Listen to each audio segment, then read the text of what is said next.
Hey, just before we actually start, let me click the buttons and then see if we're live. But I'm clicking Sure. the buttons now to see if it works. I've been burned one time, with Rachel actually. Um, just recently, I thought we were live for a half hour. We weren't really Oh no. Oh live. no. For a half hour, dude. We were like chatting. She was talking about her work, and I was like listening, and I was gradually dawning on me that maybe this wasn't Oh actually no. live. And then I had to like talk about metacognition. Uh, I had to decide in the moment whether I should interrupt her Mm, and be like, we're not live right now. But I was also listening to what she was saying. So I was like, well, should I let her finish? And then I'll tell her afterwards. And then I was like, you could see the panic in my eyes. Like, I'm like, I don't know what to do. I waited. And then I was like, we're not live. Sorry, but we are now. So hopefully it's not quite that bad. yeah. Okay. Nice. Nice. Okay, so I'm just checking. It says we have one viewer. So if you could check and see if you could hear us, that would be great. Put a lot of responsibility on our one viewer.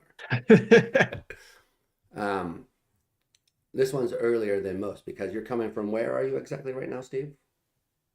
I'm in Zagreb right now. So yeah, it's I always have London time on my computer, but it's yeah, 7 p.m. Here. So yeah. Wow. Okay, so it's 9 a.m. over here where I'm at, but that's okay because the kids have got me up since today 4:30. Yeah. Oh man. That I mean, before five is just a bit brutal. Yes, I agree. Um, it feels different before five. It just is like there's Yeah. a qualitatively different feel to it. Yeah. So it looks like we're live, Steve. Okay. I'm going to go ahead and trust our gut instinct here. So joining me today, a very special guest, Steve. Could you say a little bit about yourself and what you do for those who might not know you? Yeah, sure. Glad to be here. And thanks for having me on. So I'm Steve Fleming. I'm a professor of cognitive neuroscience at University College London, and I'm based in the experimental psychology department there, and also at the Centre for Human Neuroimaging in Queen Square in London. So I run a research lab that focuses on metacognition. And I've always had a long-standing interest in consciousness and the relationship between empirical work on metacognition and uh, the science of consciousness. Very cool stuff. And we were supposed to talk about your book a year and a half, almost 2 years ago, I think, when it was first coming out, the science of self-awareness. Um, and various things came up so that we had to juggle it around. So a long put off. But first of all, I wonder, are you sick of talking about this book yet? No, not at all. I mean, I think it's really is I felt it was a chance to put the empirical science of metacognition into a format for a broader audience. And I love talking about this stuff. And I Good. love explaining to people that there is a science of it out there. We can do empirical work on a component of what we call in everyday life self-awareness. And we can start shedding light on things like why self-awareness fails, how it plays a role in our everyday life in terms of learning, decision making, collaboration with others, and so on. So I think it's a rich topic. It's something that I work on every day and that our lab works on. And the book was a chance to, yeah, kind of broadcast that to a broader audience. So I'm thoroughly enjoying talking about it. Very cool. Okay. And so it was because it was published by Basic Books, right? Which I is like it's meant for a broader audience. It's not technically Yeah, like a academic book. It's a what they call it, a trade book or something. yeah, that's right. That's right. Okay. So but you still cover quite a lot of science in there, and there's a lot of interesting detail. But before we go into all that stuff, I wanted to ask you about what you just said, actually, which was one of the questions that was in the back of my mind as I was reading this, Mm. was that I kept forgetting the title of the book because the book I thought was about metacognition, but the title, so it's not called the science of metacognition, it's called the science of self-awareness. And you just said that in common sense, terminology, this is what we would call self-awareness. So I wanted to, but it does seem to be to me that you cover a lot more than what you might find in your typical like metacognition section of a general psychology class or something like that. So I was wondering if you could say a little bit about how you think the technical notion maybe of Mm. metacognition and then the common sense notion of self-awareness, how you see them relating and why you think you approached it in this way. Yeah, yeah, and it's a good question. I mean, I guess one thing to say is that we debated over whether to have metacognition front and center in the title, or whether to use a term like self-awareness, which does have a more colloquial meaning. And I think because it was a trade book, the decision ended up falling on the side of using the more accessible term. Mm-hmm. But I also recognize that to people who work in philosophy, work in cognitive science, the term self-awareness can also take on other meanings that go beyond metacognition. So people often, when they talk about self-awareness, have in mind the bodily self, interoception, kind Right. of the notion that we are um, we have this awareness of ourselves as a body moving through space, and that's distinct to what I was focusing on the book, where really what I was focused on was the more mental aspect of this broader notion of self-awareness. And I think the mental aspect of self-awareness does coalesce quite nicely with um, the more technical terms of metacognition and introspection. So the idea that we have a class of mechanisms that allow us to form beliefs about and introspect on other mental operations. So these beliefs, that's more the more monitoring aspect of metacognition, can then be harnessed for self-regulation, for what people call metacognitive control, and also for communicating those assessments to other people, right? So if I say to you, oh man, I think my memory is not as good as it used to be, then that's an aspect that in colloquial terms we would call I'm being self-aware of the fact I might not have a good as good a memory, but that's a kind of canonical example of metacognition that you would Mm-hmm. find in a psychology textbook. So I think there is interesting overlap there, but I also appreciate that the term self-awareness is much of a bigger umbrella than the term metacognition. Yeah, and but I also think that you do a good job. I mean, the part of I guess what you the main one of the main goals of the book, maybe if you would put it that way, is to convince people that there's a science of this thing, but also how important it is, and then the ways in which it can be affected by what you do and stuff like that. Um, but a kind of naturalizing of this idea, because I think, as you point out, that we have a lot of science of perception and stuff, but we haven't really until recently spent too much time talking about our awareness of that from this metacognitive standpoint.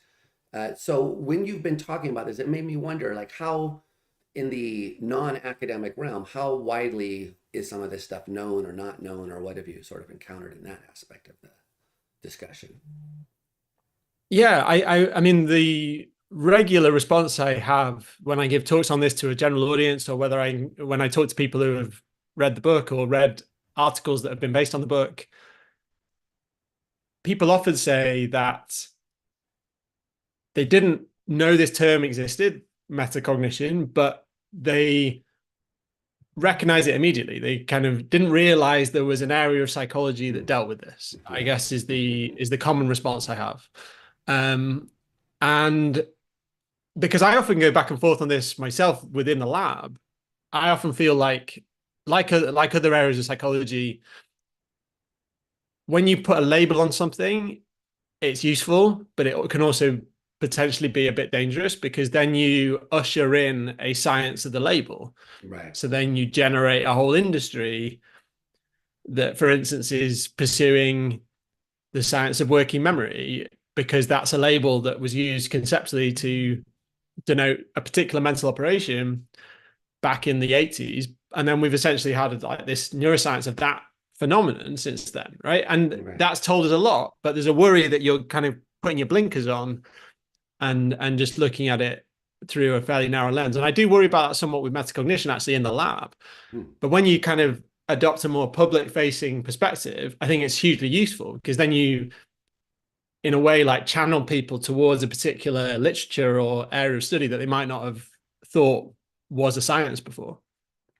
Yeah, interesting. So, do you see someone's asking in the chat, which sort of relates to a question that I was thinking of as well. But I wonder, do you see any relation to the ideas of like metacognition and the notion of the superego or other Freudian Mm. notions, or are these separate completely? Because I do think sometimes these questions come up, especially to people who are interested in this from a different, maybe not so cognitive neuroscience perspective.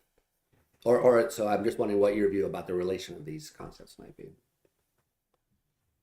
Yeah, I mean, I think there's a loose connection, I think, in terms of you could think of metacognition as certainly being squarely within this broader set of what psychologists call executive functions that are doing something in higher cognition to control and regulate other aspects of the mind and the body and our behavior. So in that sense, there's a hierarchical structure that you can layer onto that. So you can say that there's like processes that take as input other processes and quotes reflect on them. And we need to be careful here because we need to make sure when we use terms like reflect on, we don't think of a little homunculus doing the reflection. We need to put that itself in computational terms. And so I think that's where it differs from the Freudian or the psychoanalytic notion of ego, because ego then does have a kind of little man in the head kind of connotation. But when you start fleshing out those ideas in cognitive or computational terms, then you probably end up somewhere reasonably close to the broader modern notion of executive function. Huh. And I would see metacognition as being part and parcel of that. Although I think it's also important to point out that it's conceptually and empirically distinct from what psychologists would call fluid intelligence. So it's possible and indeed pretty common that we metacognitively evaluate the operation of classical executive functions.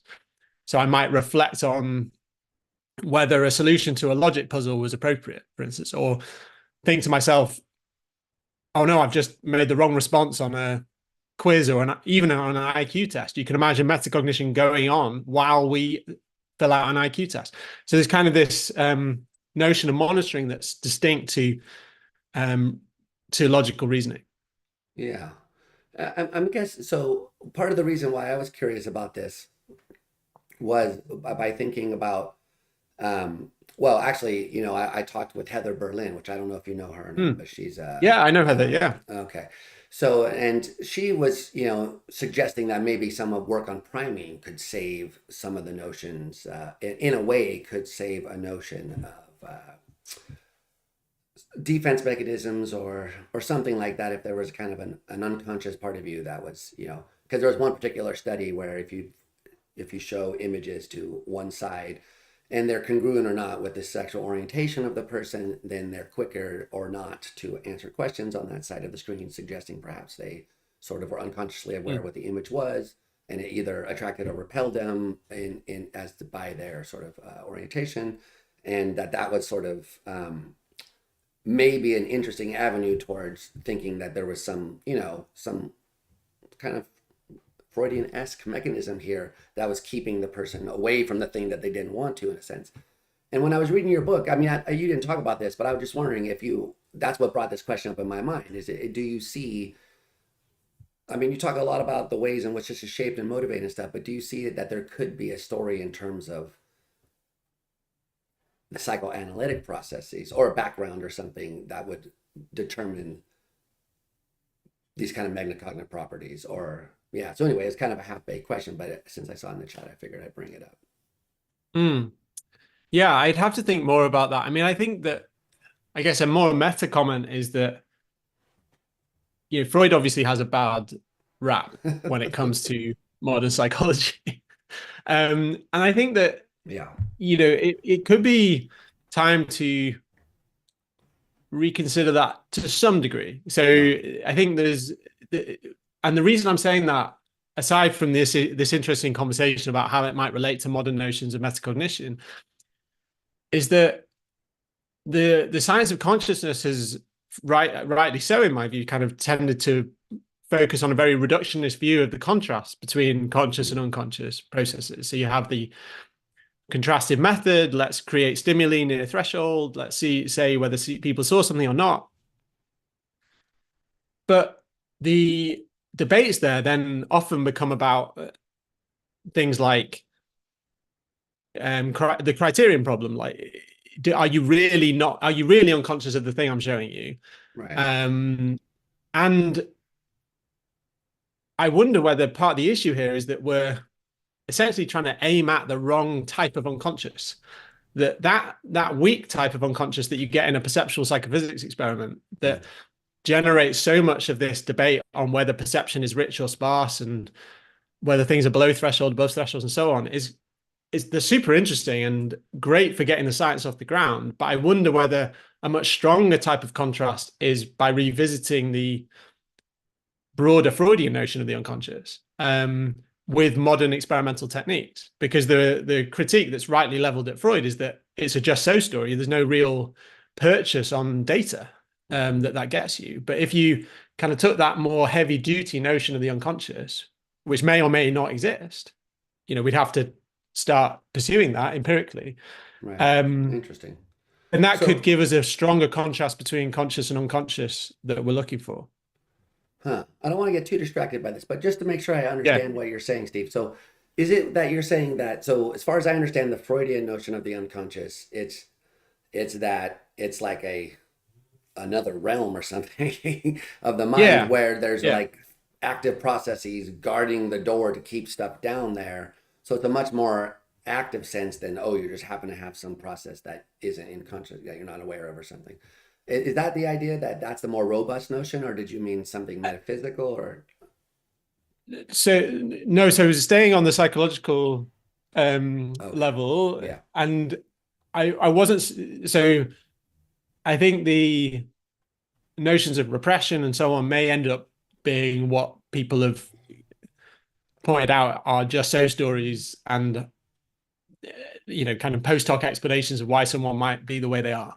Um, but I was more thinking about the notion of kind of, and I realize we're getting very off track here. No, Yeah, but totally. it's Sorry super about interesting. that. But no, it's good. It's good.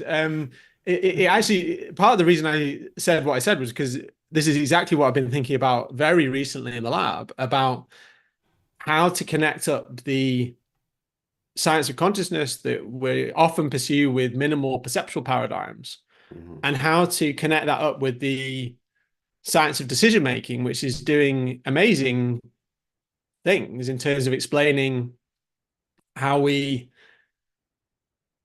choose, how we plan, especially. And so planning is a super interesting area of computer science, of reinforcement learning. Um, how you essentially decide what to do next based on many different possible options. There's been a couple of false starts in psychology suggesting that like that might be the function of the unconscious, if you like. So there's this classic kind of Mm. Dexter House paper suggesting that you make better decisions when you're unconscious, and that turns out not to replicate that particular result. Uh-huh. But I That think was the the one general about idea, mortgages. Is that what you're talking about? yeah, I think there was I think I can't remember the exact task, but it was a science paper, Yeah. 2004, I think. Okay. But so that particular result doesn't replicate, and that's I think created a bit of a freeze on the this idea. But I think it could be Hmm. time to revisit it because a lot of these just intuitively, and this is I'm saying this with like no data, total speculation, but intuitively it feels as though the kind of computations that people are discovering support complex planning and how do I decide how do I figure out how to get to the bathroom in my house. I kind of don't think about it. That's the point, right? Yeah, Is it exactly. all feels very unconscious. And yet neuroscience is showing us there's pretty sophisticated stuff going on there. So I don't know. This is very hand wavy, but I'm just suggesting that that could create a more heavy duty contrast Hmm. between conscious and unconscious states, or conscious and unconscious computation that might end up going back to the older notion of the unconscious as being something that drives our behavior, but that we don't have access to. Interesting. Yeah. So, I mean, this is kind of related to the point, to bring it sort of back to your book, that you make in the book, and you made just now, about fluid intelligence being different. Because you point to some evidence, empirical evidence, that suggests that, well, not only is metacognitive abilities varied amongst individuals and species, but also that it may be absent in some species that are pretty Mm. well off otherwise, intelligent, in other words. So I was wondering, could you tell us a little bit about like these particular types of monkeys, like the ones that do and don't, in your opinion, have the metacognitive abilities, and what the reasons for thinking the difference may be? Yeah. So I guess the to get to an answer to that, I need to just um step back one step, which is just to say about how people have gone about quantifying metacognition in these experiments. So the general approach here is to measure some kind of behavior, quantify some kind of behavioral performance on a task, whether that's a memory task or a task involving some kind of perceptual judgment, and then also introduce an extra measure, which measures, which is designed to tap into the metacognitive evaluation. So that often has the form of a confidence estimate or a non-verbal analog of a confidence estimate if you're um, looking at metacognition in animals or babies. Um, and two broad lines of work have emerged in the psychology and neuroscience of these measures over the past few decades. So the first is in humans looking to catalog these individual differences in metacognition, look at their structure across different tasks and how they might be affected by, say, naturally occurring brain damage or disorder.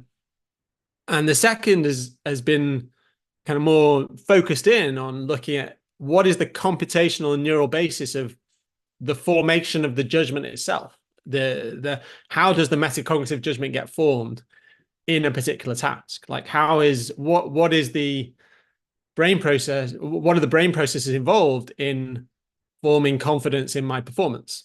And the work in animals has tended to focus on that. So tend to ask, well, if I design a non-verbal confidence task for use with an animal, then I can ask a behavioral question about that, which is, does my confidence tend to track my fluctuations in performance? And if it does, then I can say that species seems to exhibit some metacognition about its performance.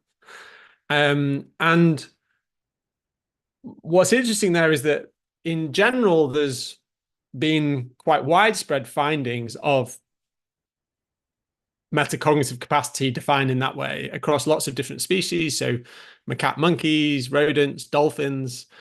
David Smith and Michael Berron have done lots of cool work on this. Well, I But thought you then said there's even some they had isolated. metacognition.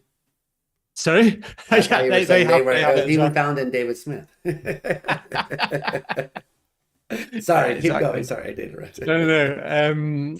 But then there was some isolated exceptions, and there was this famous paper on capuchin monkeys where they found that if they train the monkeys to perform an initial task and then learn to opt out of that task, so decline to participate on trials where they didn't feel as confident, then macaque monkeys can do that no problem. They decline the test when they're likely to be wrong on the test. So that suggests some kind of form of metacognition. Um, Whereas the capuchins, they couldn't get the hang of that. And whereas when you reframe that task, rather than it being an opt-out judgment, but now you simply have to hit a third key on a two alternative force choice test, you have to hit a third key when the stimulus is somewhere in the middle of the range. So formally, that's equivalent to opting out because you should opt out when it's in the middle and you're not very sure about it. Right. They do fine. So there's something about this framing of the task as a metacognitive judgment that the Capuchins in that experiment didn't do so well on. So just to be clear, though, what the Capuchin could do was it could tell when the stimulus was in between the other two, but it Yeah, couldn't use that information as a way to say, well, gee, I can't tell which one it actually is then on the basis of that or something. yeah, yeah, exactly. Now, I think there's, I think there's the animal metacognition literature is still pretty young. I mean, the human metacognition is also literature is also quite young as a science. So I think we're still trying to figure out what do these isolated failures mean. And I think what's become increasingly clear is that, and it goes back to my comment before about the danger of creating a label and studying the label, that what we mean by metacognition is really a collection of algorithms or internal processes that we use in different contexts to solve this interesting challenge of evaluating our own performance. And so it that the Capuchin like fails that particular test. But whether it would pass other tests, for instance, that have a similar flavor but are set up differently, we don't know, I don't think. Yeah. So So is so the and yeah. is the idea that we can't be sure if metacognition is a kind of psychological kind, that there may be many different like computational mechanisms performing this function of monitoring so that you can't kind of judge from a failure in one case that there might not be some other mechanism doing a similar job. Is that the idea? Uh that's interesting. I would So that wasn't the idea. It's no, I guess what the I'm just trying to map that onto the way that we kind of think about the way it works in humans. So I think we have in terms of the psychological dissection of this, I think we have the best understanding in humans. It's hard to do the animal work because you have to create these not clever non-verbal animal analogs of the human metacognitive judgment tasks. right. And I think the way that we currently think metacognition works in humans is that there's a number of different component computations that come together to support metacognitive judgment on these simple tasks. Mhm. And so and this is also what I sketch out in the book. The first half of the book, you can think of it as like unpacking those different components. Oh, I And see. I This actually is just the am I uncertain? Am I judging my own actions correctly? Those elements. yeah, yeah, exactly. And I recently actually wrote this up for as an academic for an academic audience in an annual reviews of psychology paper, trying to kind of take those themes from the book, but now um, you know, putting it in firmly in the scientific context. So trying to unpack this general framework, if you like, for thinking about how metacognitive judgments work. And there, and the reason it's, I think, helpful for contextualizing the Capuchin example is that one component of that seems important is switching from a world-directed encoding of uncertainty. So the idea is that within all our perceptual systems, memory systems, and so on, there's some uncertainty associated with the representations there. And that uncertainty might be important for self-evaluation, because if I'm not sure I know something, then that might be connected to the fact that the first order representation is more uncertain of that thing. And in perceptual cases, people have studied this a lot in the case of vision, for instance, like how populations of neurons in early visual cortex might represent that uncertainty literally as the distribution of firing rates, for instance. So you can think of it in very much Bayesian terms. There's like representations of that uncertainty. Or that's one strong hypothesis about how uncertainty gets in the game here. And I guess what I point out at various points in the book and also in this recent paper is that that seems really useful for doing metacognition. All those uncertainties that are kind of spread through the system seem really useful. But we need to then transform that into a frame of reference that refers to my own judgments and actions, whether these are overt or whether these are hypothetical. So that's what I call a self-centered or self-directed frame of reference. And in a classical human metacognition task, that's made explicit because I get you to do something and then I ask you, did you think you did that well? Or how confident are you? Right. Whereas in a lot of the animal tasks, and this has been Peter Carruthers' point for a number of years, Uh-huh. a lot of the animal tasks are actually ambiguous about whether they're tapping into world directed or self directed frames of reference, Hmm. including that Capuchin task. So, there's kind of there's certain things you can solve just with first order representation. There's certain things that seem to need this extra level of coding things in a self-directed frame of reference, referring to my own actions or judgment. And then there's the certain tasks that seem ambiguous. They kind of sit in the middle, and you could solve them the metacognitive way, and you could solve them the first order way. And these tasks that we're talking about with the Capuchins kind of sit in the middle here. Yeah, interesting. So so it's an empirical question whether these creatures do or don't have metacognition. But on your view, conceptually, could there be a creature as sophisticated as a mammal um, that lacked metacognition of any kind? Or is it like you said, there's some things that's necessary for it, but some things you can do without it. So Mm. how far can you get up without it, do you think? Can you be a frog?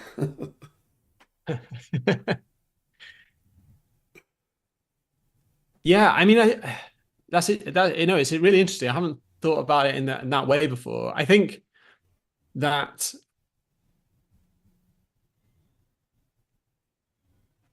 is, I don't think you would get very far, which is also why I think the kind of a a form of metacognition, and when I say a form of metacognition, I'm distinguishing this from fully fledged self-awareness in humans, which may go um, where essentially there could be extra components, and this is the kind of position I defend in the book, that in humans at least, and possibly it is also the case for some other animal species, in humans at least, it seems that what is part of our metacognition is a broader self model where we have background beliefs and we have knowledge of the context that affects any individual judgment. So if I give you an example, so if I want to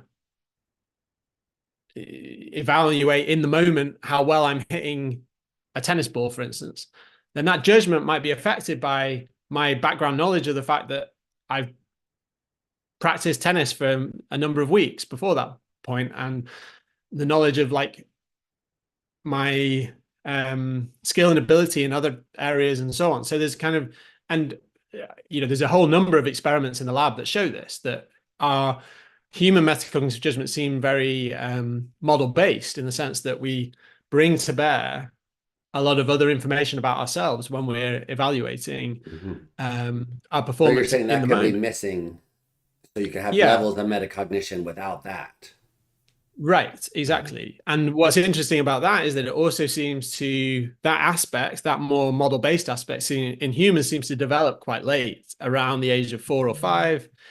It seems to come along with a richer capacity for thinking about other minds.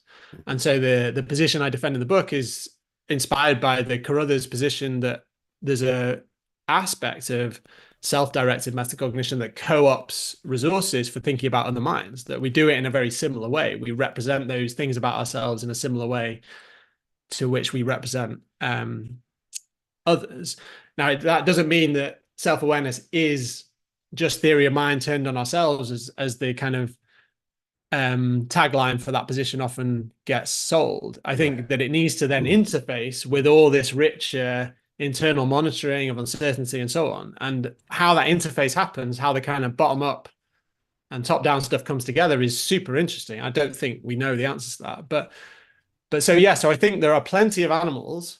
Many have been studied and many have not yet been studied, who I would predict have this model-free metacognition, that have this kind of monitoring of confidence and uncertainty and error in a lot of settings. And essentially that's being used as a proxy for feedback. There's no reward per se, but you're quotes recognizing you're off track, and so you correct. And I think those vicarious trial and error type phenomena have been seen across the animal kingdom. You see that a lot. So I think that level of monitoring and control based on internal error signals is, I would predict, pretty ubiquitous. So it's almost like this is the recurrent processing or predictive processing model, um, and then conjoined with the metacognition stuff, you get this idea that, gee, metacognition is everywhere in the brain because there's predictive processing in the brain, and that is a kind of error reduction or whatever. Well, so yeah, I guess it also depends. Then it becomes somewhat semantic about where you draw the lines there. Yeah. But I would view I'm very much on board with the broader predictive processing um, framework. I think it's very powerful for thinking about how perception and cognition work. But in terms of how metacognition fits in there, I would view it as helpful to draw the line at when you get into this self-directed reference frame. So when you're Mm. essentially dealing with monitoring your own actions, Right. and they could be hypothetical actions. So I might think to myself, um, yeah, I think Ireland won the rugby yesterday. And then I think, no, actually they didn't. They did actually. They won on Friday night. But You're always talking about these sports I don't know anything, I have never heard of. but that could be that could wholly be an internal monologue. So Okay. I wouldn't have to do anything overt, but it's in a self-directed reference frame because I'm thinking it's my own action, internal action that I'm judging. So I think that yes, that could well be based on, and I think it probably is based on the same kind of prediction error machinery that has been advanced to think about the refinement of first order representation. But now Mm. you're dealing with something that refers to your own yeah, you refers to yourself. Interesting. Okay. I mean, yeah, there's a lot that I want to ask you about, but um, I wanted but believe it or not, this all started because I just want to get clear on some big picture and stuff before we talk about the details. But yeah. Nice. Anyway, but one thing that comes up a lot in the book, especially in the second half, is the notion of autonomy and control. And Mm. even Frankfurt shows up, but I couldn't help but notice that a certain free will, like the phrase Ah, free will or its discussion is not put in terms of free will. But it does seem to me that that's a discussion of your view on free will and that you defend a kind of compatibilism and a two-level view of, but I want to check with you and see, is that how you saw your discussion of autonomy and Frankfurt? I mean, first you could tell us a little bit about that because I didn't really set it up, but and then because yeah, you sure. do explicitly relate it to the philosophical discussion, but then I was like curious about your bigger picture ideas Mm. about free will and why they didn't show up in the book. Sure. Yeah. I mean, I guess um, to take the last part of the question first, I think the reason free will didn't show up in the book is I I don't have a strong position on this. I personally, I feel like I've always been somewhat puzzled about the debate, if I'm honest. Mm.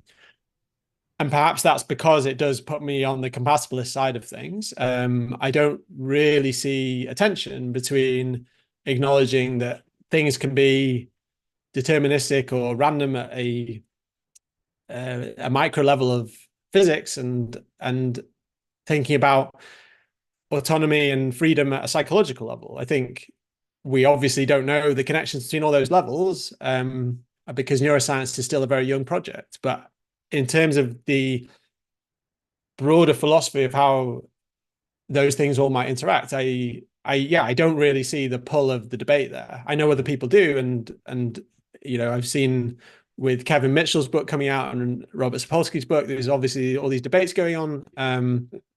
And it's interesting, but I guess like I'm very much on Kevin's side here. Like I think there's a naturalist explanation that once you get up to a psychological level, I think you do have free will in psychological terms. And I think what the smaller, narrower point I was making in the book about autonomy there was that there seems to be a role for metacognition in whether to ourselves it feels as though we're free. I think that's maybe the distinction that I want to draw, is that it's not trying to engage with the metaphysics of free will. Do we have it or not? It's more saying, if we acknowledge that some things feel more free than others, then when don't we feel free?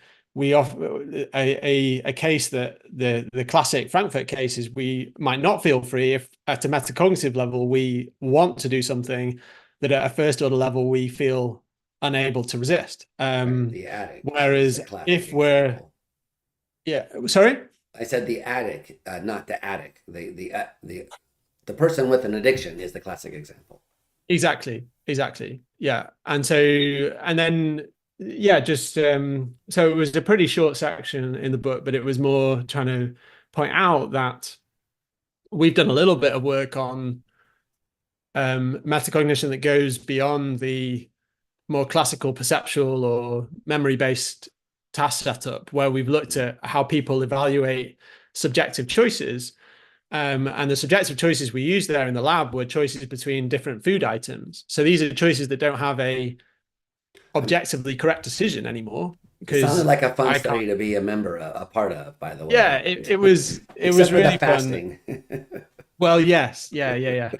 So this was a collaboration with a really good friend of mine, Benedetto De Martino, who's also a professor at UCL. He's a behavioral economist, does neuroscience of economics, and so he's really interested in how people make these subjective decisions. And in behavioral economics, they want everything to be incentive compatible. So that's why we had to get people to fast, because we wanted the choices that they made about the foods, we wanted them to be meaningful. So if you tell someone you're going to be in the lab for the next 4 hours and the only thing you're going to get to eat is something you chose on this computer screen, then they tend to care about it. And how many food So items did you have? Because you said it had hundreds of combinations. yeah, so it wasn't very many items. I think it was maybe under 20 items, but we paired every item with every other one in the That's set. okay. And And so then the the thing idea we were is to really get interested in, ratings of every like individual preference between pairwise, basically, right? yeah, exactly. So we asked them to people to state how much they're willing to pay for each item in the set. And again, this is incentive compatible because we deduct that money that they're willing to pay from their earnings in the experiment. And so that gives us a measure of how much you care about the Snickers bar compared to the kettle chips and so on. So we have all these items in the set. Then we get you to choose between pairs. And the novel thing we did was just ask you very simply a metacognitive judgment. How confident do you feel that you made the right decision about that pair? And when we were originally planning this study, I remember lots of conversations with Benedetto about whether this even made sense. And I guess this kind of hits up against the philosophy a little bit. Like, does it make sense to ask you to evaluate a totally free choice? Because what's the notion of error there? Like, can you be aware of making a error when it was up to you in the first place which one to choose, right? And if you thought you should have chosen B rather than A, then why didn't you choose B in the first place, right? So that was kind of, we went back and forth on this a lot, but what we found was that people found this very natural, and their confidence judgment showed a lot of the same properties that we see in other tasks that do have an objectively right answer. So you tend to be quicker when you're more confident about the judgment. The judgments are confident predicted whether you have chosen the thing that later on you would say is more valuable to you. And also those confidence judgments tend to engage the same neural networks in the prefrontal cortex that we'd seen engage confidence in other tasks that have an objectively right answer.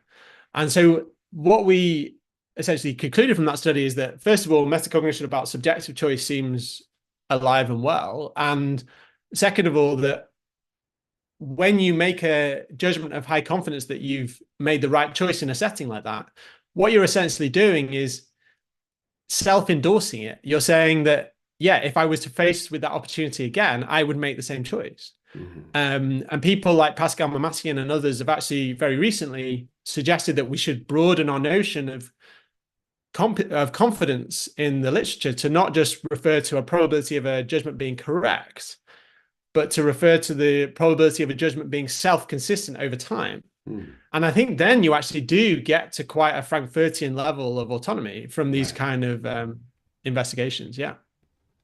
Yeah, very interesting. So, I was going to ask something about the Frankfurt stuff, but just really quickly about the choices. So, how Mm, does this interact with the choice blindness stuff that you discussed in your book, mm, but also just more generally, um, where people are presented a choice, they pick one, then they're presented with the other unchosen option, asked to say what they liked about their first choice, and they often make stuff up. yeah. So, how much skepticism should we take from there to these findings about these choices and confidence ratings here, where we might think, gee, isn't this all just made up? And I wonder what would happen if you did a kind of choice blindness confidence mashup, Yeah. and what you would get. Yeah. I think that's a great idea. I've always thought that could be fun to do. Mm.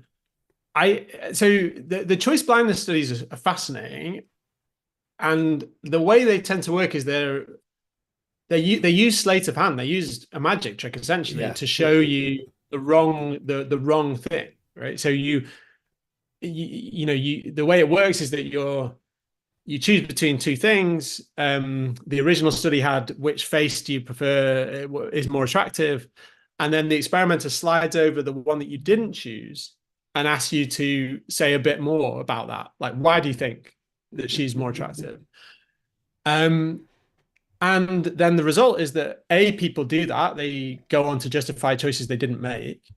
But B, a decent proportion of people, I can't remember the exact percentage, are surprised that they've been fooled in that way. Yeah. And they didn't notice the manipulation. So I think that what that shows is I do feel that those justifications are an aspect of metacognition about your choice. You're trying to introspect about, you're trying to, and the kind of the split brain style narrative constructor is like just doing its job. You've been asked a question at that metacognitive level, and so you try and answer it. Mm-hmm. Um, and it confabulates because we know people are quite good at making up stories about why they've done things. But I think it's a very interesting idea to ask, would there be telltale signs of that construction in the confidence estimates or in something more systematic? Because Right. that metacognition they're studying there is very free form, like it's just say whatever you like. Right.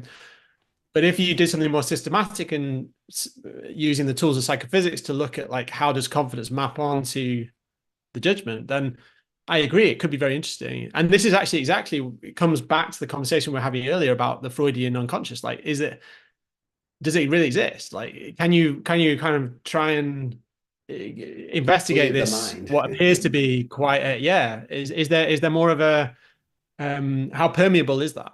I Mhm. think it'd be very interesting. Yeah. So the view of metacognition that you come to in the book, and that you've also in your own work come to, what would you predict, or what would it have any predictions? Like, what would you expect that? Because it sort of seems like Yeah. aren't people doing that even in the case that you presented? I mean, they seem like Yeah. they Yeah. would Yeah. be. Yeah. So Yeah. yeah, So I and think one thing there is that I would, in that case where they're using the sleight of hand to it would, I think it, like a lot of these things, the devil would be in the details. It would be about how the paradigm it's set works. up. Yeah. And And one thing we found in our confidence studies is that post-decisional processing plays a strong role in the construction of the eventual metacognitive judgment you make. So This is the if I positive ask you to evidence choose stuff. not just the positive evidence, just the fact that if I ask you to make a choice based on some, say, some very briefly flashed information, Mhm. then if then I go on to study the properties of what happens in the brain after you've made that choice, then there's good evidence that you continue to accumulate evidence about the original thing to figure out whether you might have made an error or how confident you feel in it. And then you also have these, these additional biases that come out in confidence estimates that might be partly due to this post-decisional phase. And so what's very interesting, and I'm just realizing this talking out loud with the choice blindness stuff, is that essentially they're giving you a post-decisional phase Mm.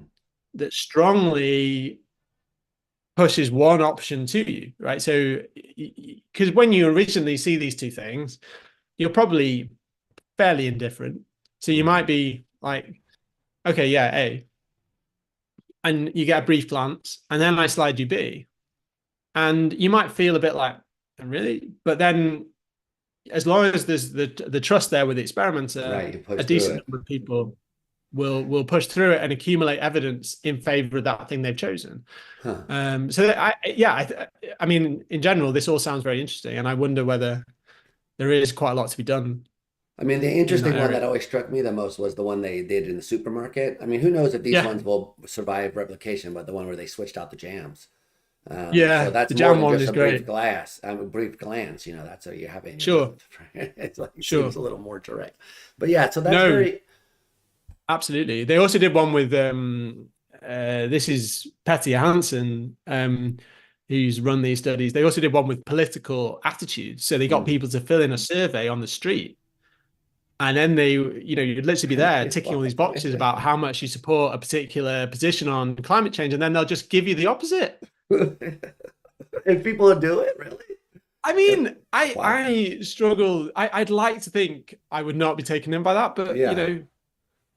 Well, it's a bit of it. You wonder, like at that point, like if you need a different theory, like are they cooperating with the experimenter? Are they, yeah, uh, you know, yeah, doing some kind of Milgram-esque right. disassociation Yeah, for there's themselves or something? clearly Something else is happening at that point. there's clearly big domain characteristics here. There's trust in the experimenter. There's Yeah. absolutely, yeah, Interesting, but also it's part of the way you think about metacognition that it's not always right, and that yeah, there's a distribution amongst the populace, uh, kind of just naturally, I guess, or I guess environmental factors, lots of stuff influences it. And you even say we can practice mindfulness and improve it over time. So it's not just a set. I think that's an important point of your book too. It's not a set quantity. Like you're not born with X amount of metacognition. That's it. There are right, things you can do to harm it or help it, yeah, but it is a naturally varying quantity in the population. Yeah, yeah. well, So I I thought mean, that I was think like a interesting main kind of discovery of the science of this stuff that you might not have expected. yeah, absolutely. So I think when you define metacognitive ability as the mapping between your metacognitive judgments and your performance over time. So you look at how those two things can vary, how good someone is at realizing they've made errors or being aware that they've made a good judgment and so on.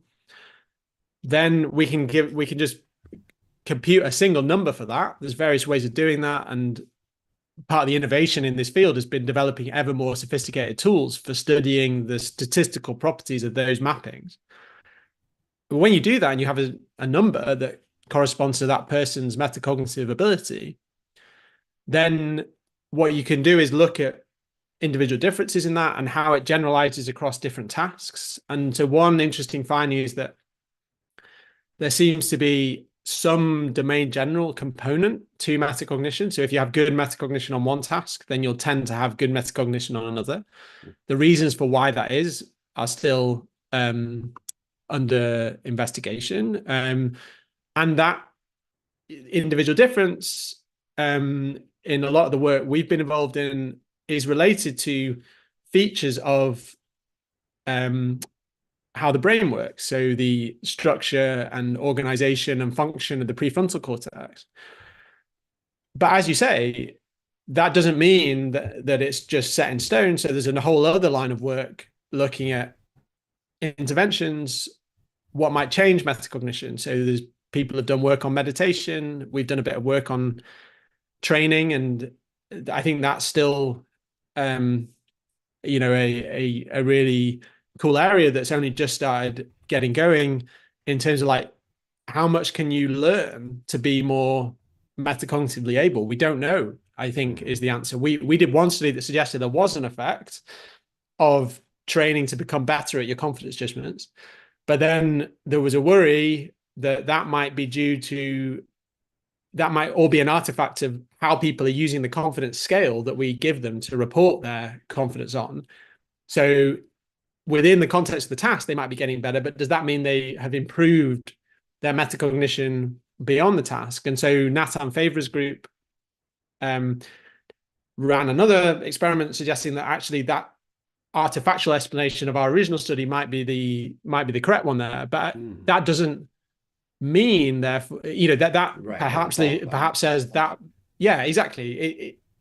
If anything, it just makes us more interested in thinking, well, okay, that was a bit of a shot in the dark. That turned out to be an artifact. But are there any other routes? There's so many other routes you could think of to try and systematically investigate what experience does to metacognitive evaluation. And this is But I think, less so. I mean, what we're talking about is like non-invasive ways, because there's also invasive ways. Yeah, sure. But these would be like things you could do at home to improve your metacognitive ability. Yeah, and exactly. Just to be clear, you think this is an important thing that should be improved if it could be, right? Yeah, well, so yes, I think broadly, yes. Oh. I mean, I remember there's a there's a line in so John Flavel, who was a psychologist at Stanford in the 60s and 70s, and he really kind of kicked off the modern field of metacognition research. He wrote an influential article in 1979 laying out metacognition as a new field of inquiry. And his focus there was on children. He was interested in how kids learn. And he pointed out that if kids had better metacognition, they'd learn even better because they could know what they don't know, they could guide their own study, and so on. And so on the applied side, there has been this groundswell of interest from in educational settings on how might we go about improving metacognition. And what's there's a bit of a disconnect there between the cognitive science of metacognition, which tends to try and systematize things and put numbers on things, and the educational interventions, which are more qualitative, but seem to have big benefits when they actually measure the impact on attainment. So I think there's a fascinating distinction there. We were actually just talking about this in a meeting a few weeks ago, where the teachers seem to have tapped into the secret, but we need to.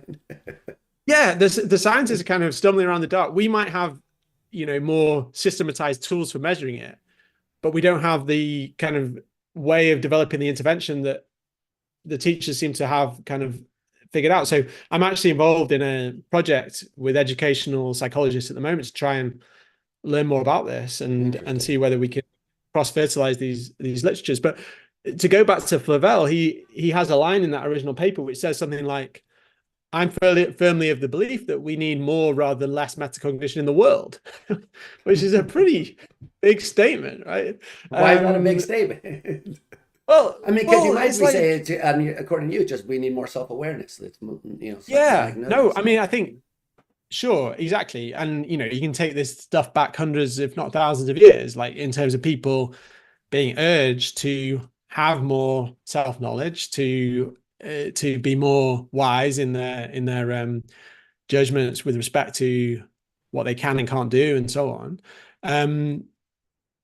But I think, if you imagine other areas of psychology where you just treated things like an unalloyed good, people might get a little worried, right? So think of like a memory researcher saying, all we need more of in the world is people with even better memory. Um, and there are cases of people with like these super memories, and they're not very happy people Yeah, they're because they not remember too exactly. much. And these classic Luria cases. So I do worry slightly that I kind of agree with Flavel, the sentiment of it, but I do worry slightly that we haven't really considered potential downsides. And the Interesting. obvious downsides would be something like if people become more introspective and more clear-eyed in their self-judgments, then that could create a danger for things like depression and anxiety. I mean, this is just They see through their speculation at this self stage. illusions and realize that they suck. Yeah, pretty much, right? I mean, Yeah, that's I think a reasonable worry. I mean, yeah, there's that's. actually an active Mhm. there's an active discussion on this in the research on metacognition in dementia, because there's a very interesting idea that if you improve metacognition, or you give people with memory problems the tools to know that their memory is not so good as it used to be, then they can Mhm. more effectively offload to the environment. They can put up notes, write lists, and so on. But there is a worry there that if you suddenly make someone aware that their memory is shot to pieces, then that obviously has emotional consequences, Right. and perhaps they're better off believing that it's actually okay. So there's Mhm. fascinating conversations about what is the right paternalistic kind of medical approach to this stuff. I think Interesting. we're obviously a long way away from needing to properly engage with this, because I don't actually think we have the science at the level of doing proper interventions yet. But in a decade's time, we might do, and then there will be I think, a serious conversation to be had.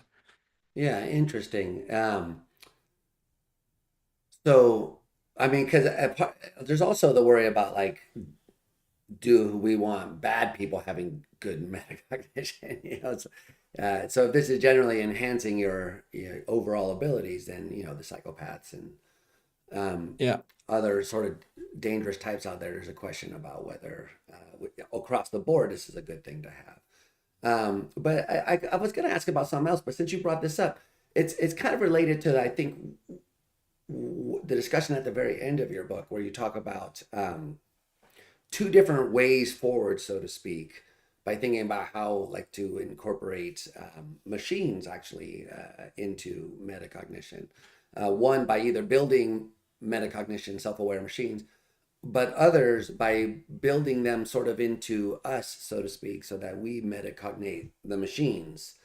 And I thought that was a very interesting I haven't really seen anyone Mm. talk about this. So I know it's kind of, not exactly related to what we are just talking about, but I think in some sense it is, because it's a question of how would you maximize metacognition the most useful way. And one way to do that, you might say, is by just, so if you just, skip machines, one way to do that is by enhancing our metacognitive ability. Mm. Another is just to enhance our lower level abilities and our ability to survey Right. that. Right. So I wonder, first of all, I know it's kind of, talking about machine consciousness. Some people love it, some people hate it, but your view seems to be committed to it. So I wonder if you could talk a little bit about this aspect of it. Yeah, no, I mean, I think there's lots of interesting things to say here, and I think the end of the book is a bit sci-fi. It is a bit kind of thinking quite far in the future about, and it builds on this notion of autonomy, that if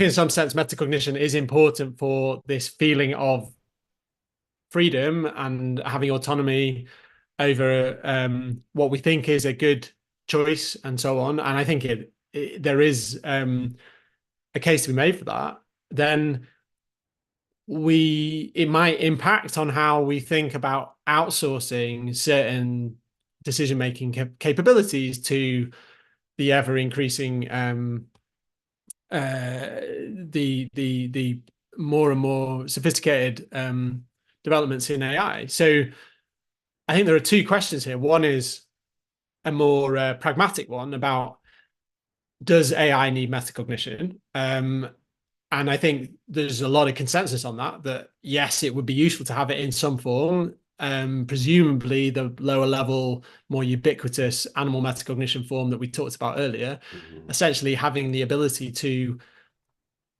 estimate in a precise way its confidence in various courses of action, and on on some level know that it does not know the answer, so that it can appropriately refrain from engaging in areas of endeavor that it's not trained to do. And I think Right. we've seen a lot of the pitfalls of AI systems not having metacognition in the all the debate over ChatGPT and confabulation and Hallucination and I think issue, there's right?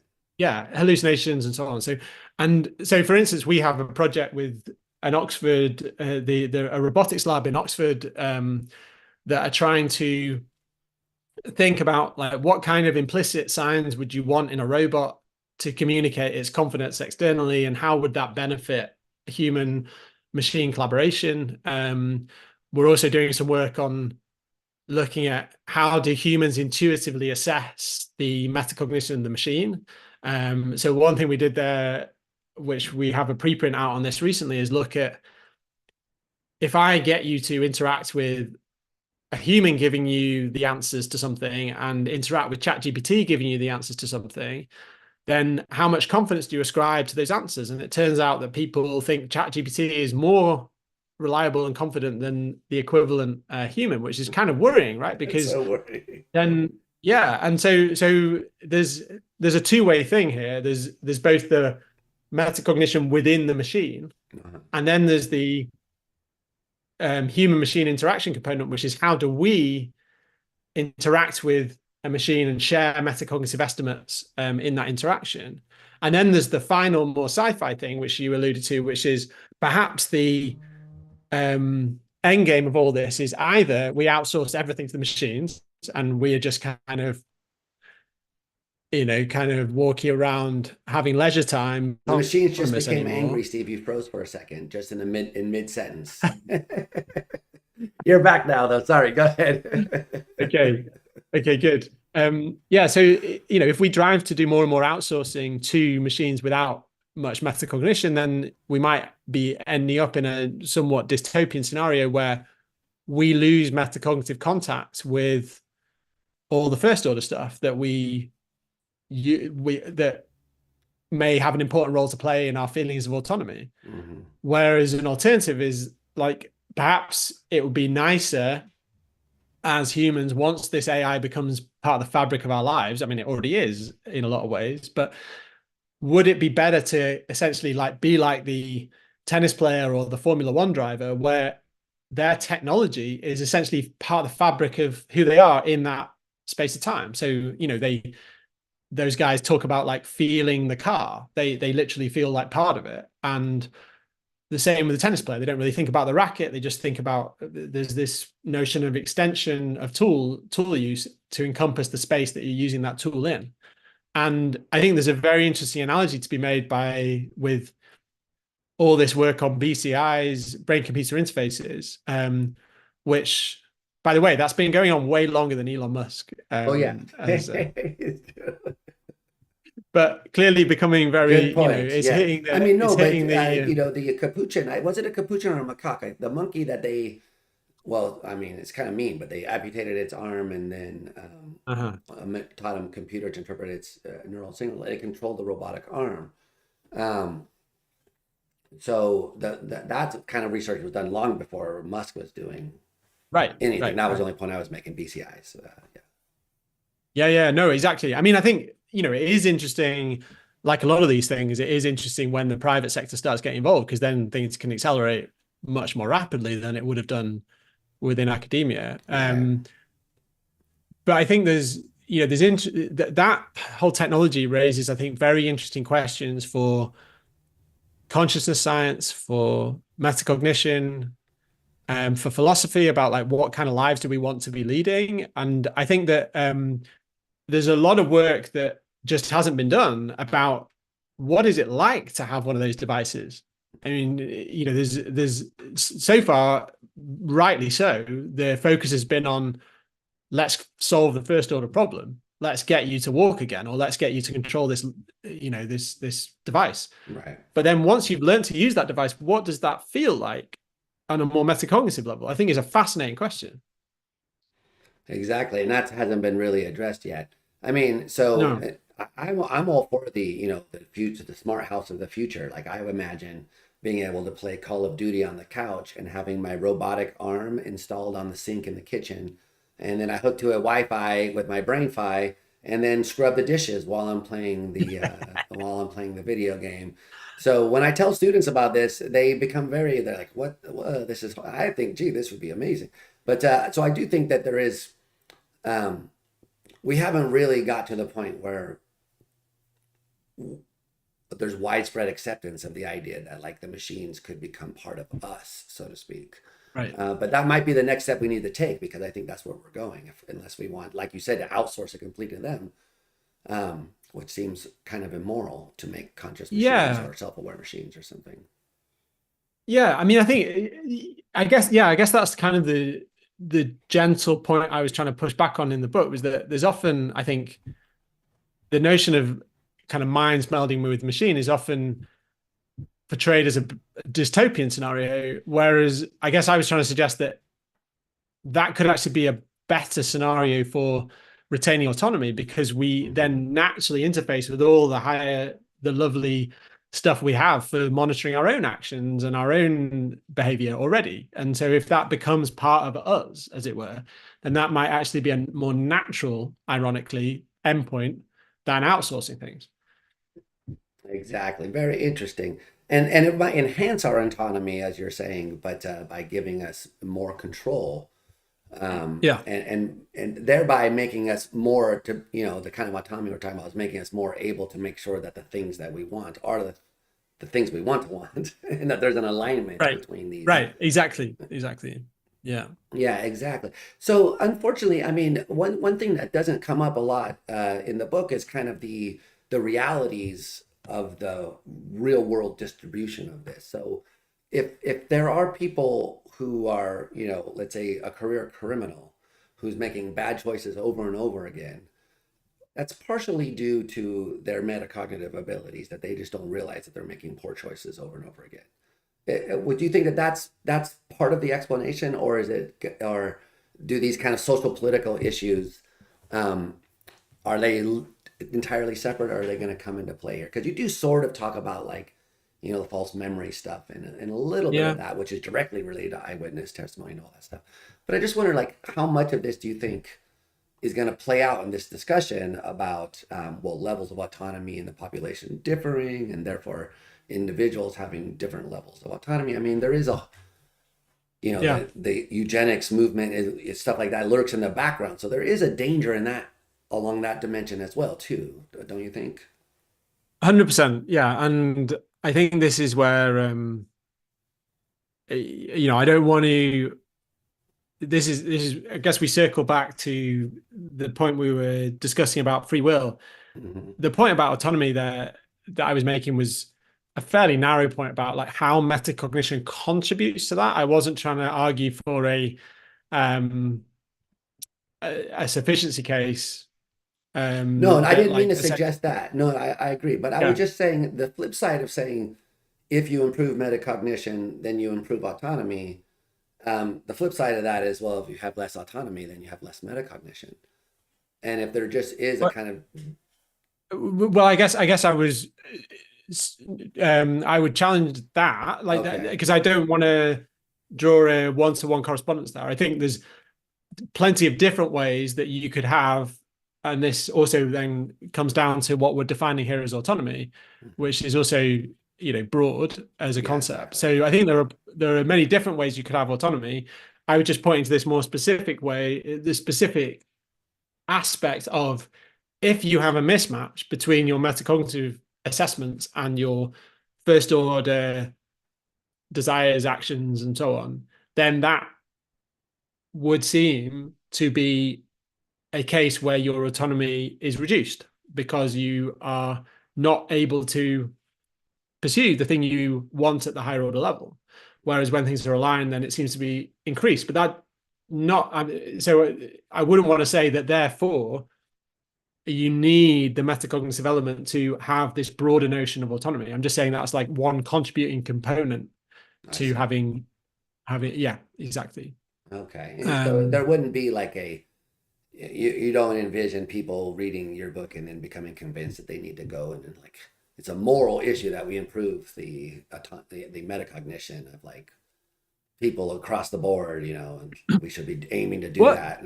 Sort of, well, so I think that there are cases. So people might um, draw some moral implications, but not from that narrow autonomy point. Just the right, broader point that, and this again goes back, the very old notion of why um, having self-knowledge is something to strive for. That and I talk about these experiments in the book that we've done some work looking across larger populations about what are the features of the way people form beliefs about real world issues. How does that track with metacognitive ability as measured in these tasks? And we have found that people who form more rigid and dogmatic beliefs, and so essentially less sensitive to evidence against their position, or that they think they're right and everyone else is wrong. And we've looked at this both for political beliefs, also for climate change beliefs. mm, Those are the people who also have lower metacognition in these laboratory tasks. And that makes total sense if you think that there are some computational components involved in essentially checking whether your first order beliefs are on track or not. And so I think it all makes sense. And there's one, and it also goes hand in hand there. I don't think it's a very controversial statement to make that part of the reason that educators are interested in improving metacognition in educational settings is essentially to create learners who are not like that. They're right, not saying, you know what, okay, you've given me the answer, I'm done.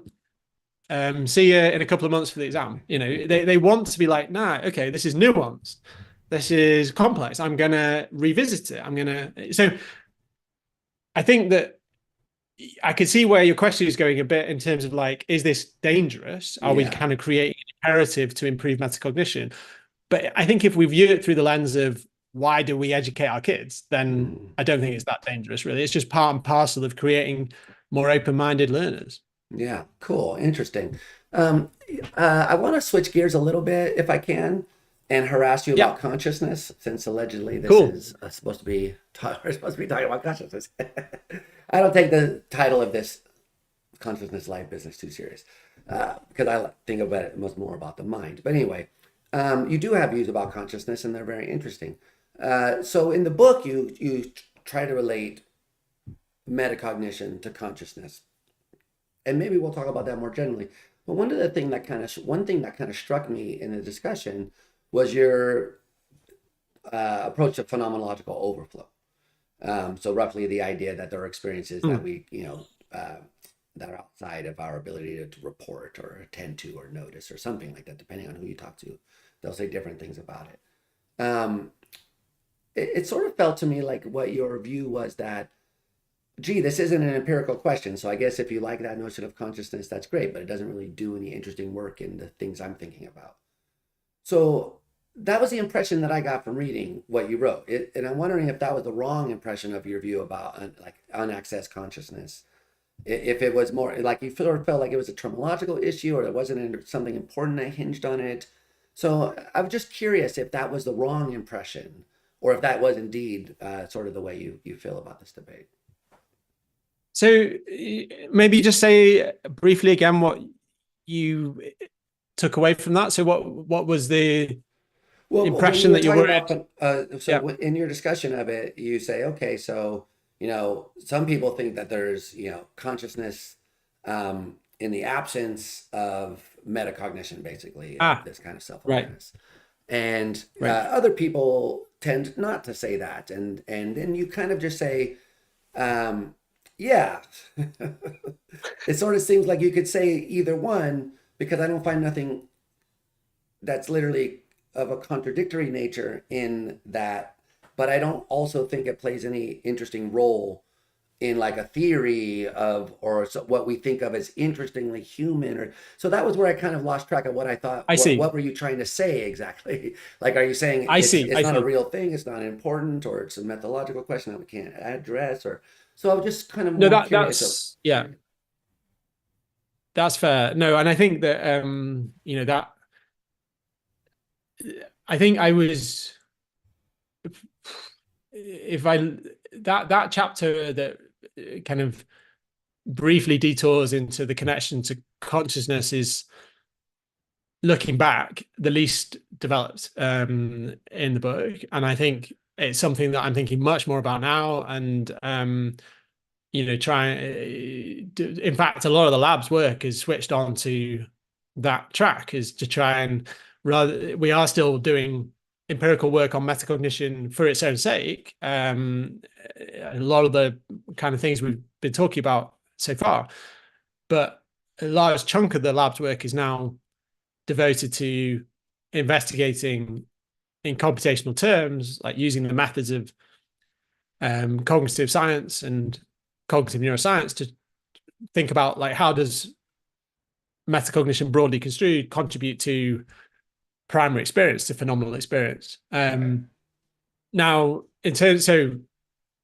that's all the preamble to say that I think there's, whatever was exactly said there is underdeveloped. And I think that my current view on overflow and the richness debate is that I do wonder whether it's methodologically an impossible conundrum to break out of. That it often does turn on the contrast between different types of measure, and someone can always turn around and say, well, that it's possible that under that measure they were actually conscious before you measured it, and so on. The whole back and forth with and with the fleeting nature of the experience, and that's what's often used to bolster the rich position. And I think that so the way I see it is that it's hard to see how empirical evidence can be used to adjudicate that particular debate. And I wonder whether we're actually investing our efforts in the wrong place there, because really what we should be doing is investing our efforts into understanding why people have these beliefs that they do about their experience. Uh-oh. The meta problem, is that what you're talking about? Yeah. Okay. So yes. Yeah. So are you an illusionist now, Steve? What's going on here? So I don't. Yeah. Okay. So yes, basically, but I don't like. No. I'm not a fan of the term. Okay. Because then everyone turns on you and accuses you of not being conscious. Yeah, I'm about to. But I do feel as though there's been an interesting shift, and this is where it connects to metacognition. And now I'm talking in just very general terms. There's been an interesting shift in the world of cognitive science from kind of Bernie Bars in the 80s talking about availability of information being shuttled around different processes, to considering more and more about the importance of a computational explanation of belief. So what makes a system think it has this kind of experience? And there, I think that you then end up encroaching on the illusionist position, because you are then saying, that's the thing empirically we want to try and explain. Now, the critique that then comes back is, well, you're just explaining away. You're not engaging with the experience itself. You're just engaging with what people think about their experience. And I think that I like Andy Clark's terminology here, where he calls it revisionist illusionism, where what he wants to do is say, no, it's the system that is, the perceptual system has these features that give it this sense of external reality that just has overwhelming force, which is the reason we show up at consciousness conferences, because we find it fascinating. But that doesn't mean that we can't explain it in the terms of cognitive science, which refer to information and beliefs, right? So that's I guess the general thrust of the way I think is empirically productive here. But I recognize that this is a very contested view. Yeah. Uh-huh. So, I mean, I hear wait, maybe two positions in what you're saying, and maybe waffling between them. I'm not sure. But so one is what I would call methodological illusionism, or whatever, which might say that, given the tools of science that we have, what we can explain is why people make the judgments that they do, why they hold the beliefs that they Hmm. do. Hmm. But that methodological claim is a claim about what we can study and what science can achieve, but it isn't a claim about what's there. So maybe there is phenomenal consciousness, and that's what part of you in the book you sort of say maybe there is. Okay, so Yeah. maybe Yeah. Yeah. on this methodological interpretation, look, science can't address that issue. Science addresses this other issue that is more friendly to illusionism, but it's still in reality that thing may be there. But the more stronger view, the one that the illusionists often take, and the one that gives them pushback, is not Yeah. methodological. It's like ontological or something. It's like in Yeah. reality there is only these Right. beliefs, and the other thing isn't there. So do you come down on a side in that distinction, or do you think that's not a meaningful way to distinguish things? Yeah. No, I think that's really helpful. So I think I'm definitely on board with the methodological position. And and then I think, because if you are on board with that position, then you're, I guess, naturally sympathetic to the ontological illusionist position. But I mean, I'm not an authority on as in, like, I don't know what's real. Like, that's the point of doing this science. And then there might be, let's see, I guess my feeling about this is that let's see how much progress we make Yeah. with an explanation on the psychological level.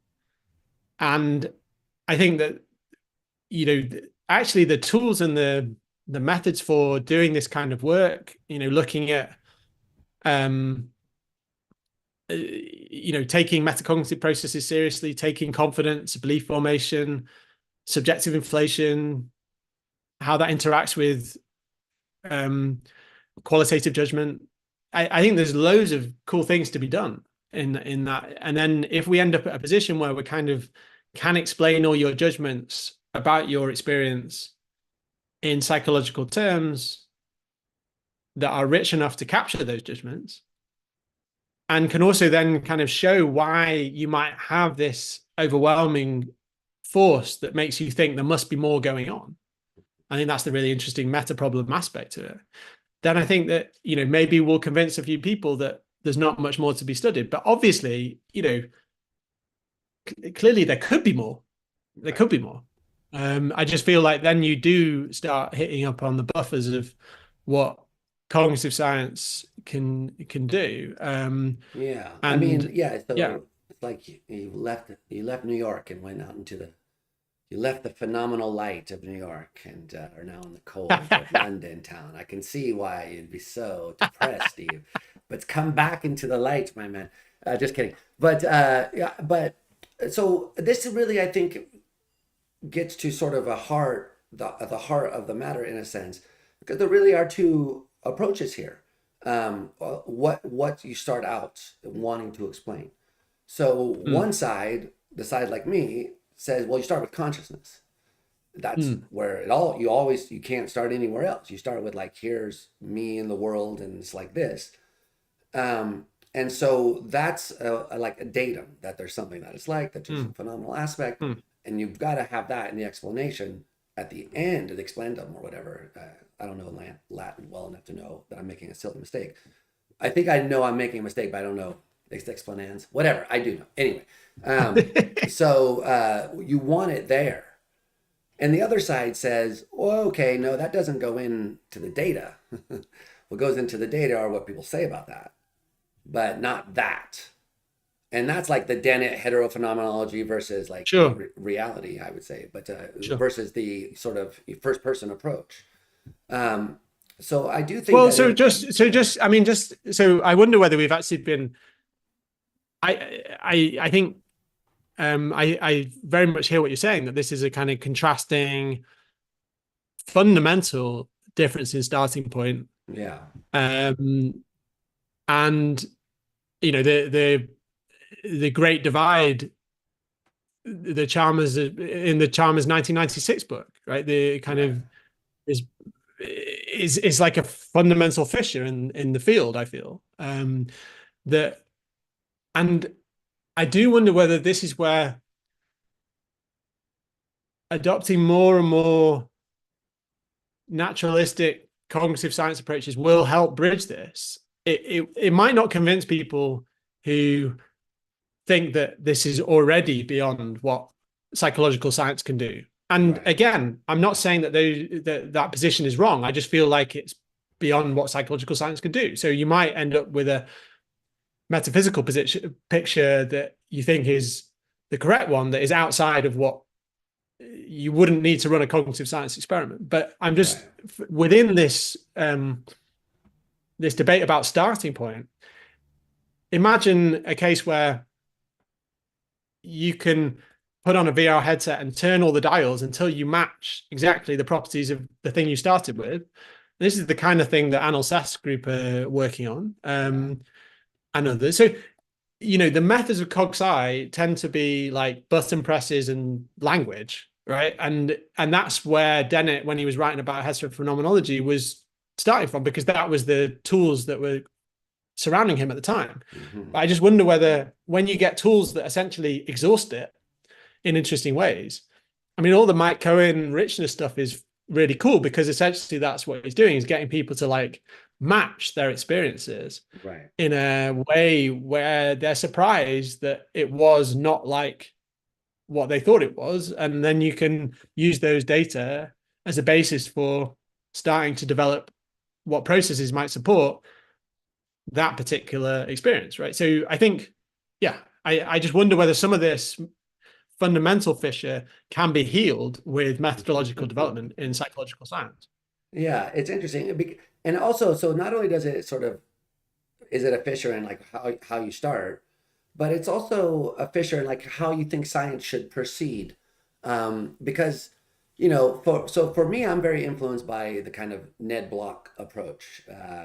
I'm influenced by a lot of things, but part of me is influenced by Block's approach, where the idea is that you're not really going to get an explanation in terms of cognitive science of consciousness, because Mm, it's sort of just a biological thing that mm, is going to be used to explain other things. So that if you want to explain why someone, you know, is not wanting to grab the knife by the sharp end, part of the answer is that in the past they felt pain, and that mhm, feeling of pain is acting as a reason for them not to want to have it again. And well, mhm, how can you explain that? Well, if pain is a certain feature of the brain, then that is part of the explanation. But you're not going to explain why pain is that brain state, because it's like explaining why water is H2O at a certain level. It just is that. And that's the end of the discussion. And then you go on to explain other things using that. And so the block style of argument then goes, okay, so would we ever have evidence that these things are there?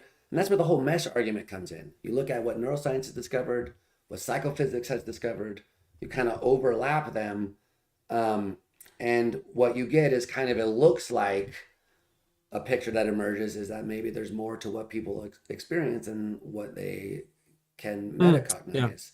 And so right, that you right, don't right. get a regular a regular cognitive neuroscience explanation.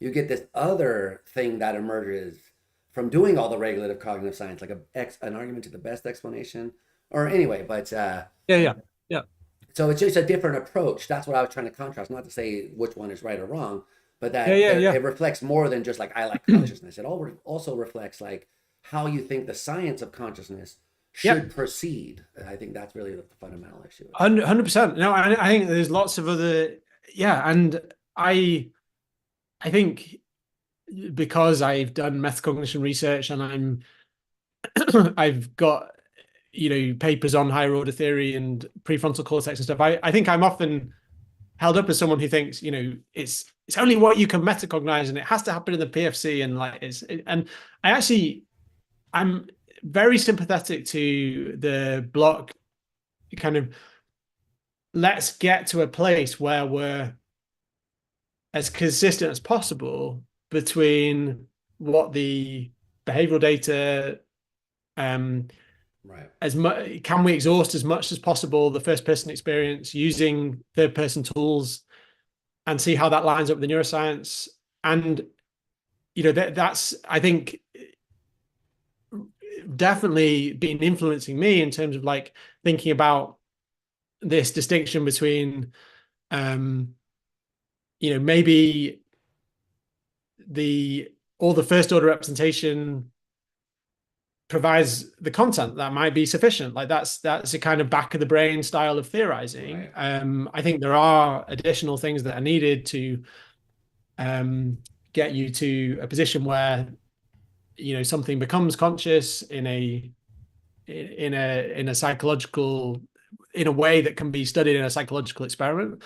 But yeah, I definitely feel that we're only just scratching the surface about what is the right way of characterizing the psychological processes in neuronal terms. I think that's like that project basically hasn't really started, I Right. feel. Exactly. Yeah. I agree. Um, yeah, and but then that I guess I would, and it's really interesting that we're having this discussion now because I've been thinking a lot about. So there's this. I'm involved in this symposium at ASSC in July with Ned and Anil Seth and Oh, Liam Mudrick, in organized by Japan. BU Hay on functionalism. And Ah, because that is right it here. and Because Ned's not a functionalist about mental quality. right exactly.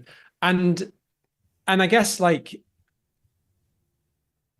and I'm sure that the non-functionalists would say the functionalists are being way too premature and thinking everything's functional.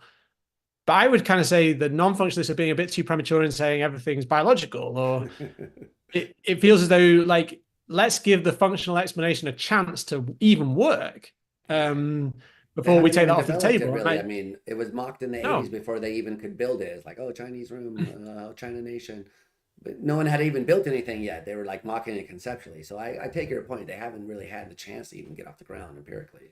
yeah, and I also definitely do think that like the kind of metacognition we were talking about in the first part of this discussion is the explicit judgment of a decision or a person. That's not what Right. I have in mind here when I'm thinking about confidence in belief, or I think that is much more allied with the notions of precision in predictive coding architectures that are for the system, Mhm. rather than something that's like post-decisional or goes beyond it. Um, and yeah, so I do feel as though this is an exciting opportunity to try and pursue those kind of explanations I in mean, psychological terms. Yeah. it's interesting too because I remember one because I like the biological view, and it's been my oldest probably prejudice in philosophy actually that there's something biological about us humans, like innately, distinctly biological. So when I find people that are smarter than me that also think that, I think, okay, let's see why they think this. But one thing that struck me was I remember I was because anyway, my point was I've had these views for a long time. I haven't been able to get rid of them, although I sort of becoming more friendly to functionalism as I get older. Um, I'm sure I'll be fully friendly to functionalism by the time I have my first artificial hippocampus implant. But I remember one time, Well, there you go. yeah, Yeah, there it exactly. really does. It really does connect to the last part of the discussion we were Yeah, having. Yeah, exactly. absolutely. Once it becomes Um, real. But I sort of remember one yeah. time I was talking with Hawkman, or maybe yelling at him drunkenly. It's hard to tell the difference sometimes. But I was talking about this stuff, and he was like, "Look, what do you think biology is? It's just functions.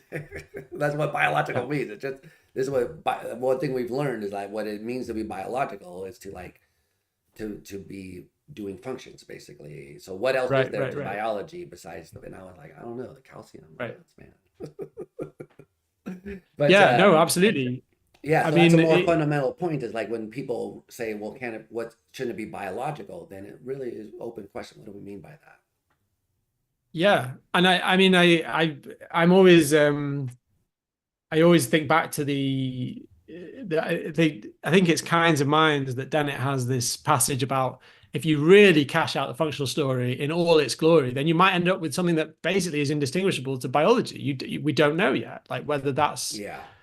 if you really want contact with all the kind of rich sensory input that we have and the way we interact with it, then you might end up with a robot that's basically a biological replica. I It mean, but feels as though, that goes to Ned's, Block has this argument where he says, look, when we create artificial minds, do we have to create them like ours? And his example is like, people with dental fillings who go up in airplanes above a certain level experience a certain pain in their head. Do we need to build a robot that does that in order to say it has consciousness like ours? Like, I don't know. Like, so the questions become murky once you realize that maybe what we think of as conscious experience exists on a spectrum or within a yeah. space, and that we might occupy a narrow region of that space actually.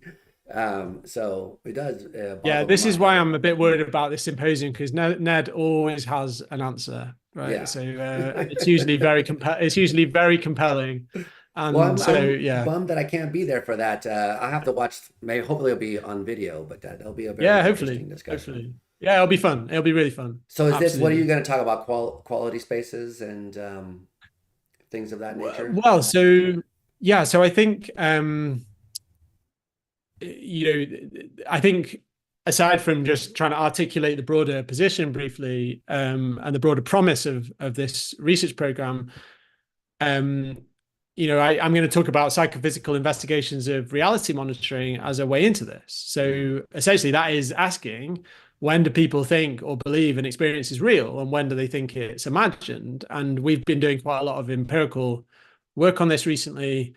Um, we can show that people have surprisingly poor monitoring of this, that they have a kind of, and I think that's again an interesting thing that people can be surprised about on an intellectual level, that their kind of the force of their experience is actually more murky than the source of that is more murky than you would otherwise believe. I mean, I yeah. think Graziano has a nice Michael Graziano has a nice example of this, where he talks about the hallucinations as a kind of test case of this. Like if you're suffering from a delusion that you have something lodged in your head that's not actually there, then we might be able to figure out, and people are working on this kind of thing, exactly how those representations come into force, like literally where are they located in the brain, how are they coded,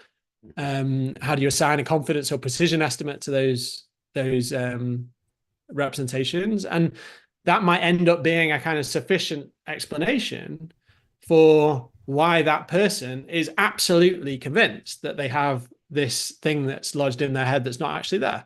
And so I feel like there's an opportunity for similar explanations of why people think there's definitely a rating on the screen, even though we never presented them with one, and so on. So Right. I think that's the kind of thing that empirically I'm going to talk about. Obviously, this is like very minimal and constrained.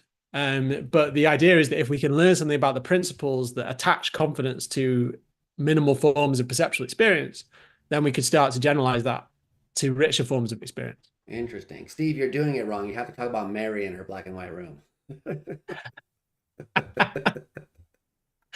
Yeah, I Yeah, know. exactly. You're gonna get sucked into a discussion about that. You know No, I know. that. But then the other thing that I think is really important for all that is that, like, if you are going to be a functionalist about this, then you also then need to think about a, you need to start talking in terms of functional role, and like why would the system be doing that? Like that I think is, if you can start making progress on the, and David Marr has this, this whole idea that if you make progress at the why level, at the why is the system set up like that, then you can make a lot of progress at the lower levels in terms of how it's implemented and so on. So the people often use the examples of the feathers on a bird. If you didn't know they were for flying, then you would have a hard time figuring out why the bird had wings. Whereas if you know that this kind of weird, what seems to happen, that we kind of, if on our, like, our quasi illusionist story is is on the right lines, then there must be some functional role to why we have this like grabbing force of experience. Like why are we convinced that there's something special about phenomenal consciousness? And I think another angle we're trying to pursue here is what does this do for the system? And this is inspired partly by Hakuan Lao's ideas on what does the assoteric force of the reality tag do for you in terms of helping you then base rational action and planning and decision making on a belief about what the world is like right now. And that's distinguished from what I'm doing internally. So I need some way of kind of fixing, if you like, the external world while I then act and plan and so on. A bit like it would be annoying if I was like sitting there at a chessboard trying to make a chess move and someone came along and moved all the pieces around. It's like, hang on, just fix the board for me for a second while I plan. And that's the general idea, is that like we're going through this process of like perceptual fixing, and then and other people, this is not novel. I'm just trying to pull together a few strands. Like other people have talked about this a lot before. Jakob Howie's account in his Predictive Mind book is quite similar. Okay. Yeah. But that's interesting because it's like similar in a video game, first person games that you can pause and look at your menu. There's two different kinds. There's ones where the world outside doesn't pause while you do that. So you have to be looking at your supplies while everyone's attacking you, running around. And then there's other games where the outside world freezes and lets you sort through everything and make a decision before getting right back to it. So what you're saying is that second model is sort of more efficient for a model of how we do things. So we take like a snapshot and use that to reason about.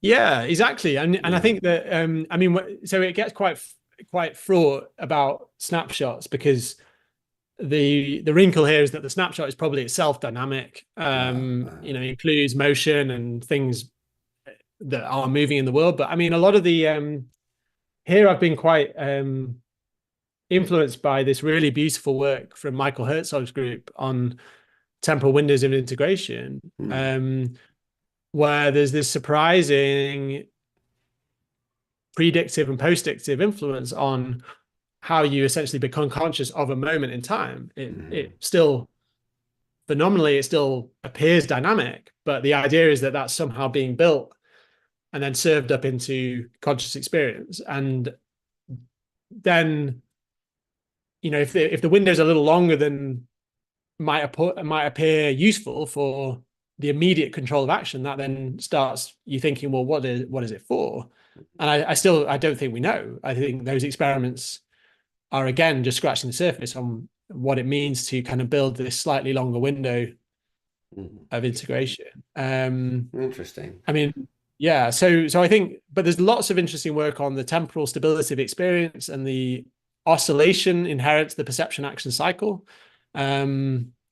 There's cool stuff. In fact, Doris Sau had this talk at ASSC just gone on these oscillations that seem to be related to flips between integrating information and then creating the conscious experience. But this was all happening like a theta cycle, 250 milliseconds or so, which would somewhat fit with the Herzog data as well. So yeah, I think there's lots of stuff to think about. Okay, so there's at least two more things I want to ask you about big picture wise, and I can't keep you forever. So I know you said you had an open schedule, but I know that's there's still got to be some within reason. Some cutoff. Exactly. Some cutoff. But before, we were just talking about consciousness science, and I have something I want to ask you about that. But also, I want us to go to the frontal regions of the brain before we end our discussion, because you've become quite an expert on the effect of damage to the prefrontal cortex on conscious experience. And you say in like almost in passing in the book that you could damage the prefrontal cortex and you do get some effects on experience. But this of course has been a huge controversy, especially in the last few years, about people thinking that you could basically remove the entire prefrontal cortex and not affect conscious experience. And you're often cited as someone whose work has been suggesting the opposite of that. And you mentioned the paradox of the prefrontal. So I wonder if you could just talk a little bit about what your view is about these kinds of claims with respect to the prefrontal cortex and consciousness and metacognition, how they all relate. Yeah, yeah. No, I mean, what we've shown is that if you have a prefrontal lesion that encompasses the frontopolar cortex, so the Brodmann area 10 right towards the front of the brain, then you have problems with perceptual metacognition. So you have problems with assigning confidence to particular percepts, to particular perceptual decisions. And that is in the absence of any other change in or any other difference in neuropsychology and IQ. We have age matched controls who with the same intelligence, neuropsychology, and so on, who don't show that effects. And so that's, I think, that's a paper in Brain in 2014, and that's a paper that's often referred to, as you say, to claim that there are subtle but systematic differences in something perceptual, because it was specific to perception. That's another thing to point out, that when we gave them a memory metacognition test, there was no difference to controls. Important. And the effect size is pretty huge as well. So there are about 50% impaired. There's a 50% drop in the metacognitive efficiency metric compared to the control groups. So, and that was a naturalistic sample of patients with lesions of varying size due to tumor resection. We did have a lesion control group of patients with temporal lobe lesions of similar sizes, but still, the lesions are heterogeneous, messy. But there's been recent work from Kentaro Miyamoto's group where he's used reversible inactivation of frontopolar cortex in macaques to show something pretty similar in the context of a perceptual task where you have to then they have this non-verbal confidence estimate, and they have a big effect size drop in metacognitive efficiency when you inactivate the frontopolar cortex. So I think there's pretty good causal evidence that these anterior regions of the prefrontal cortex are doing something important for perceptual metacognition. Now, how that then relates to consciousness, I don't know, is the short answer. Good. Right? Because we're dealing there with a metric that is going to draw upon all the things we were talking about in the first half of the call. These, we're dealing with an explicit metacognitive judgment that's going to draw on all these other cues that people have to their confidence. Exactly. Yeah, the biases and so on. So I think that I'm also sympathetic to the case Hakwan makes, that if you're tapping into an explicit metacognitive judgment and you show that is screwed up, then that could be evidence that more implicit forms of perceptual metacognition that are relevant for these models of consciousness might also be impaired. So I'm sympathetic to that view, but I don't think we have the data to show that that's the case in those patients. So, but do you think that we have data to show that you can have prefrontal cortex largely absence, but no disturbance of,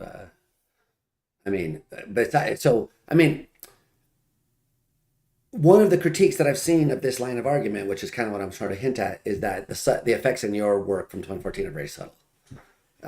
But when you expect like much larger effects, if you had, like in the case of patient A, has that probably not all of the prefrontal cortex, but most of it.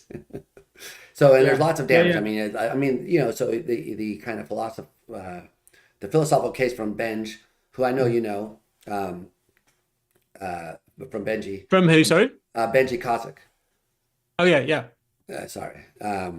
That he relies on is mostly surveying the empirical literature and saying, look, in all these cases of damage to the prefrontal cortex, you have all this preserved ability, and you would expect some deficit in, like, if you had found a central area that was important for consciousness.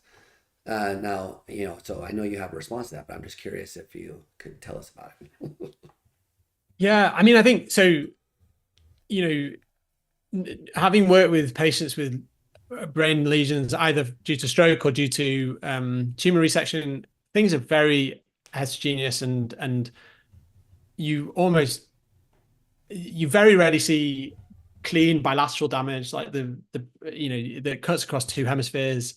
Um, and so you mentioned that our effects are subtle. I actually think that our effects are surprisingly big, given that there is a lot of sparing of tissue. We're talking about a 50% drop in efficiency. Wow. That's not ablating the whole of the prefrontal cortex. Right. Far, far from it. Right. Even not ablating the whole of the frontopolar cortex in most patients. Um, so I think that you need to take the results in context of what's common in the prefrontal lesion literature. I mean, if you had a total, as an adult, if you had a total excision of your frontal lobe, then you'd basically be unable to do anything. You'd be unable to move and speak and so on, right? So and so I think that we're dealing here with subtle differences. The prefrontal cortex is a big territory of tissue.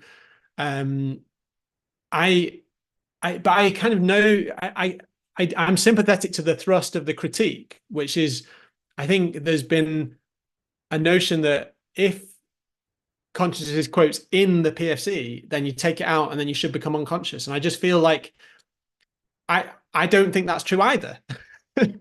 I think there's overwhelming evidence that in perceptual tasks, the primary and secondary sensory areas going back to like the late 1800s are absolutely central to qualitative features of perception, and perceptual processing. The question is like,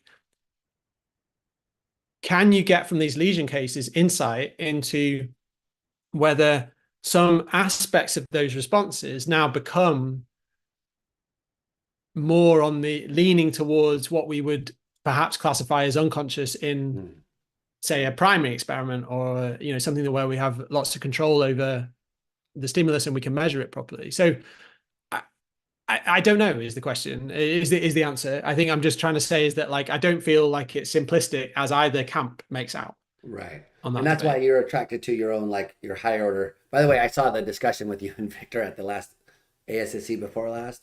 And he Yeah. says, "What's this Haas? What's the S stands for?" And you told Yeah. him to say states. That was a classic moment. But anyway, so that's why you're drawn to the like kind of the split level or joint Yeah. determination, split level as I call it sometimes, kind of view where the metacognitive stuff, insofar as is important for consciousness, is not like providing the it's red part. It's providing a kind of how bright the red is or how vivid it is or something, or Right. but the Right. redness of the red on your model is encoded by the first order states, or at least that's the way you would like it to be.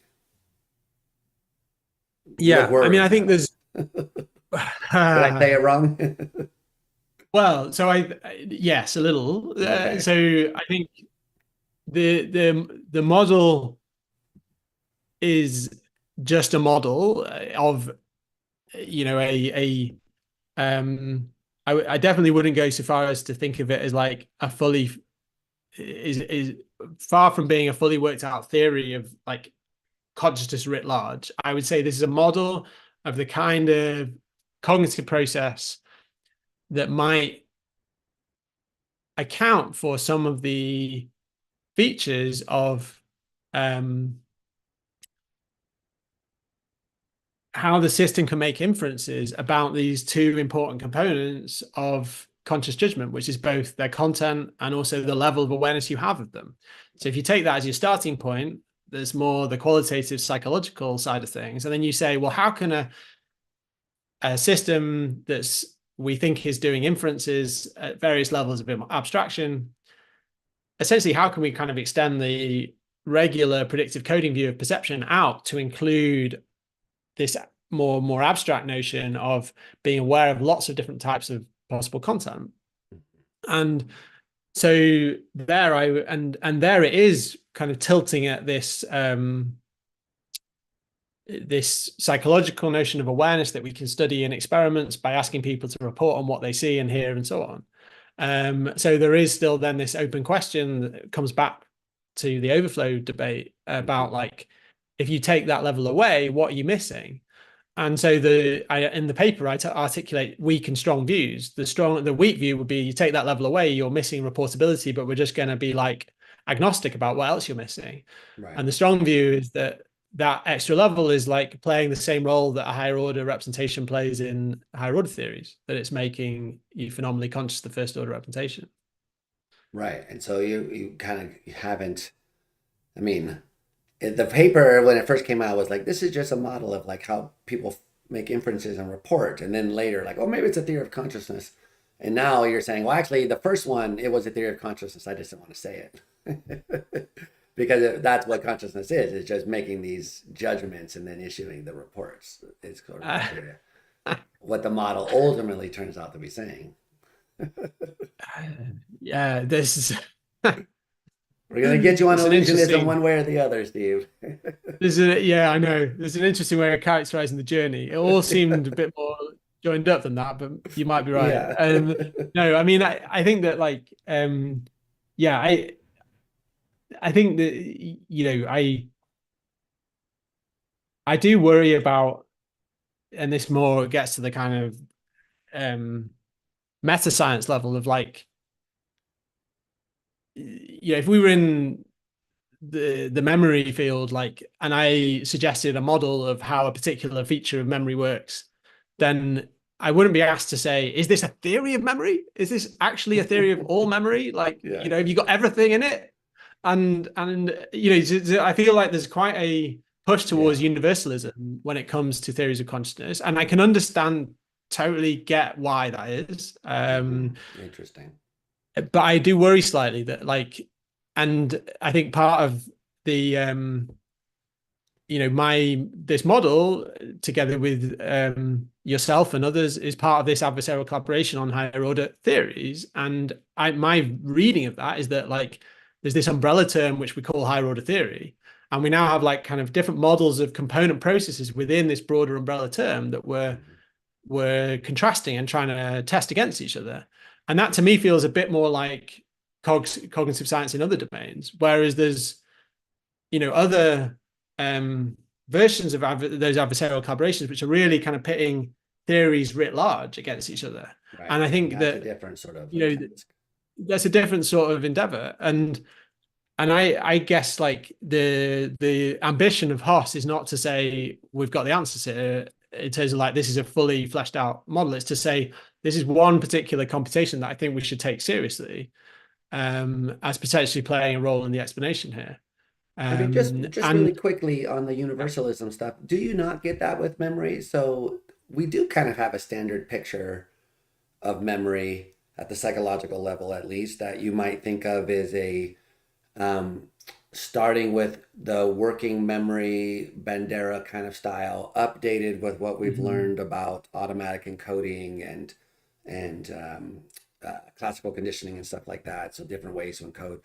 But there is kind of a bigger, like a system of memory, um, which then you're right has different components. Like there's the episodic memory, semantic memory, procedural memory, but they're all part of this larger system, which does get explained generally in the same sort of way. One might think.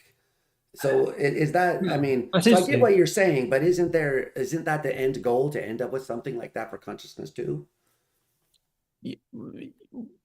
So I would say yes, but Okay. I guess I would question, and this is saying this obviously is a outsider to the memory field, but I would question whether there is a unifying force at work there that where aside from the fact they're all studying aspects of those computations that are relevant for Hmm. what folks psychologically we call memory.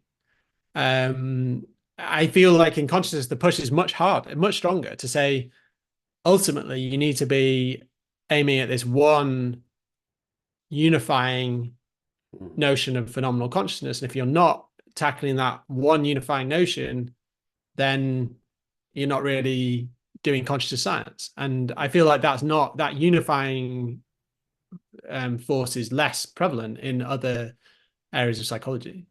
Yeah. I mean, there is the sense that when you teach a class on this, on memory, for example, cognitive neuroscience of it, by the end, students are like, "Where's the memory?"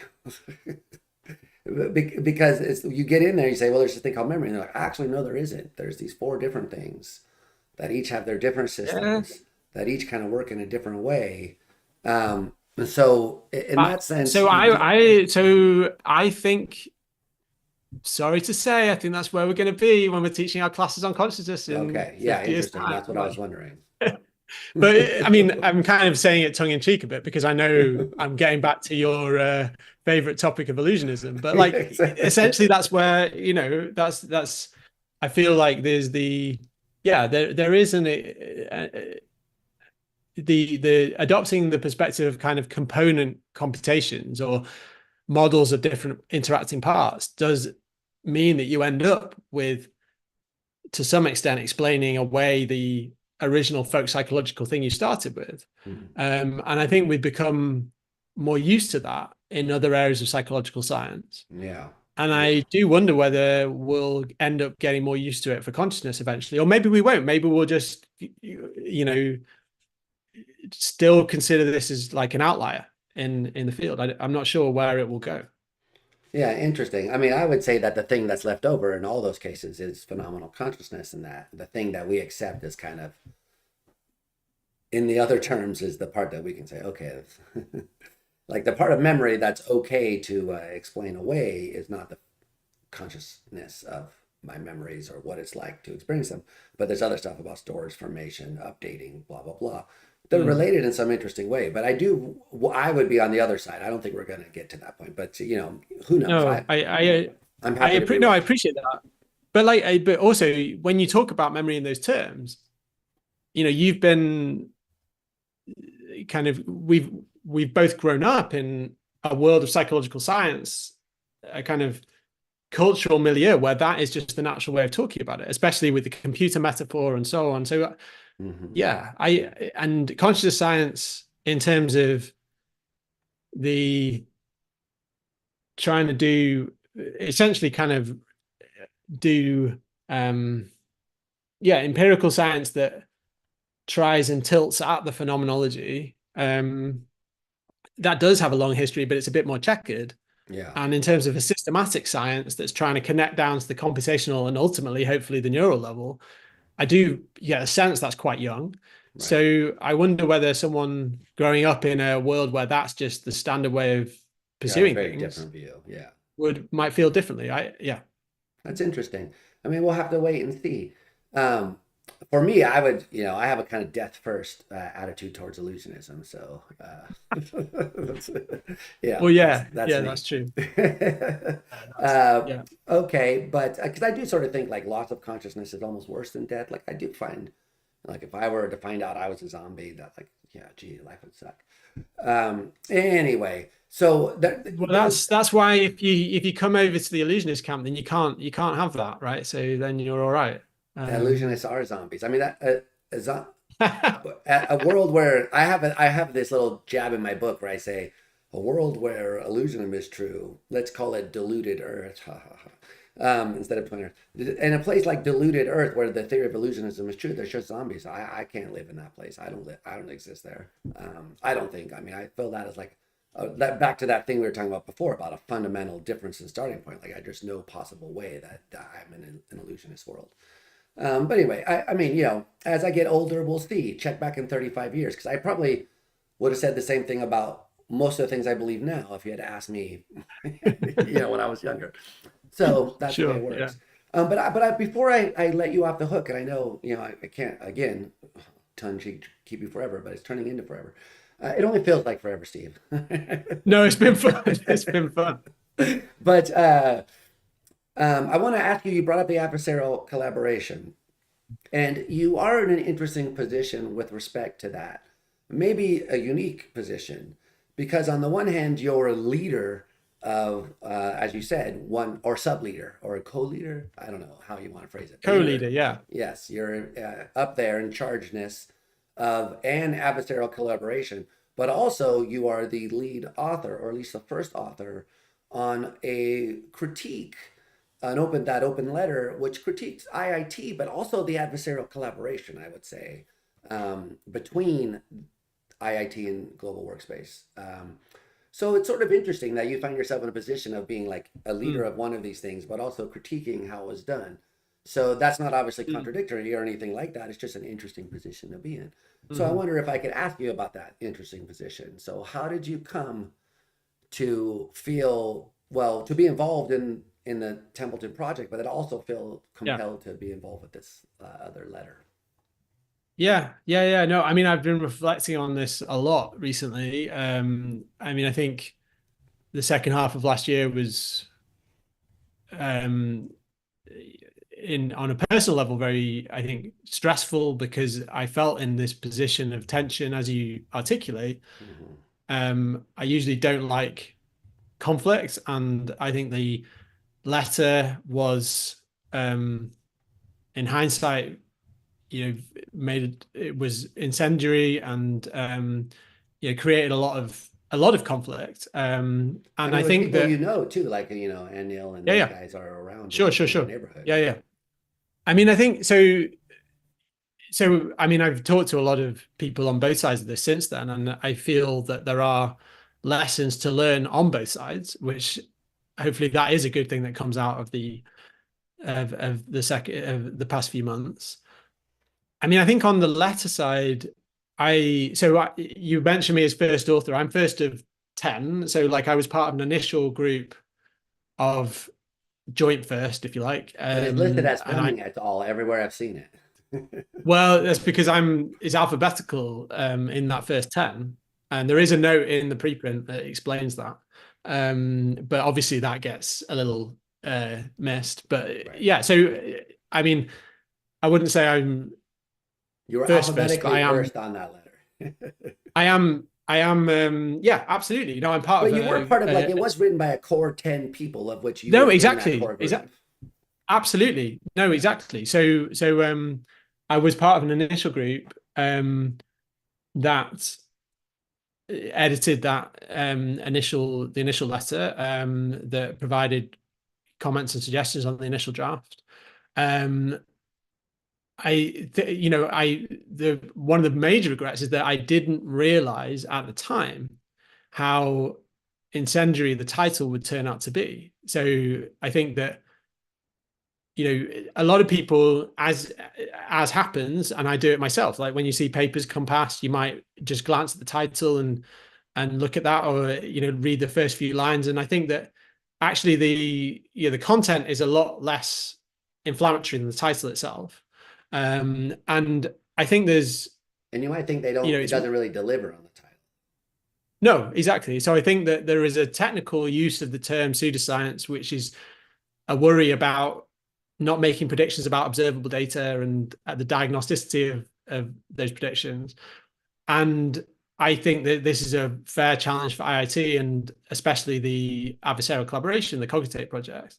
And Mhm. I've written about that elsewhere. I had a blog post about how, the main reason for me that I got involved in this was that I was really worried about the lack of those diagnostic predictions that were being made by the IIT side. So the experiment and the project was fantastic in terms of just ushering in this new way of doing consciousness science, like adversarial collaboration. I think it's fantastic. It was partly why I've also agreed to co-lead the higher order side. Mhm. Um, and the experiment was done with state-of-the-art imaging. The data quality is amazing and so on. But the experimental design was similar to a lot of those that are already out there in the perception and vision literature, where you show task irrelevant features, and you look at how these are represented in multivariate neural activity and the duration of those, the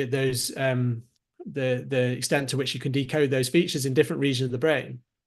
And I think that because I mean, also part of a community in my kind of other life outside of consciousness science, I go to a lot of conferences on vision, on perception, on conversational neuroscience in those fields.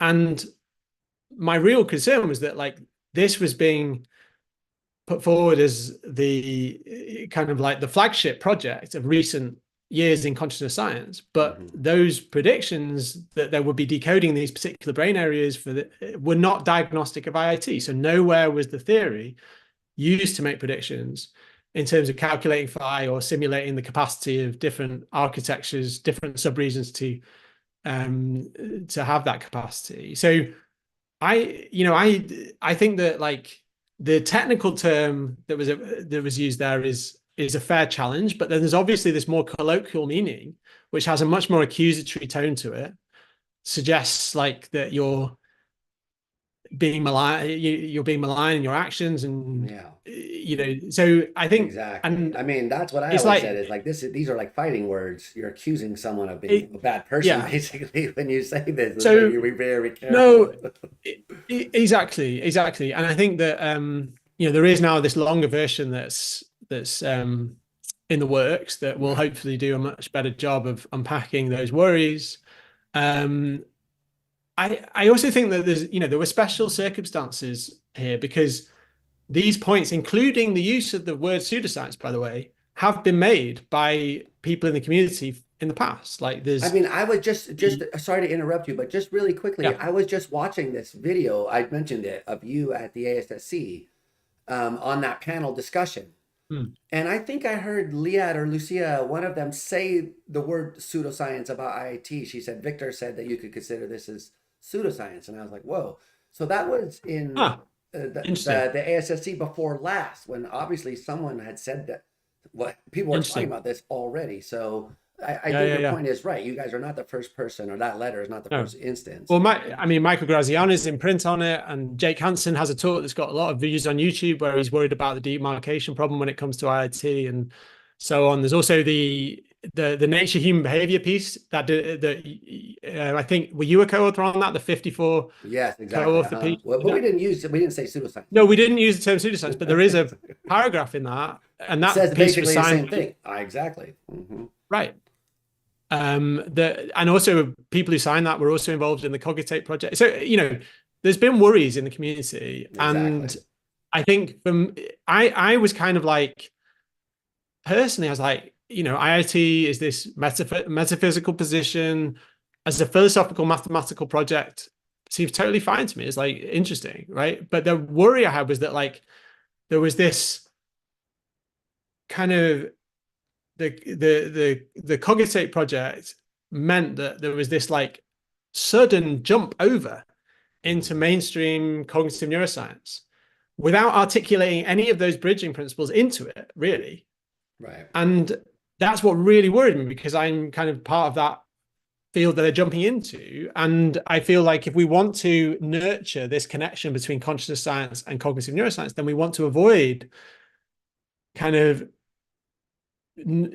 making that leap without articulating the bridging principles. And so I actually think, right, so I've been thinking about this recently, that a lot of this would have been avoided, this breakdown, if the IoT theorists had said, you know what, we can't operationalize IoT proper, so we're going to create a weaker version called neuronal IoT and try and Right. test this.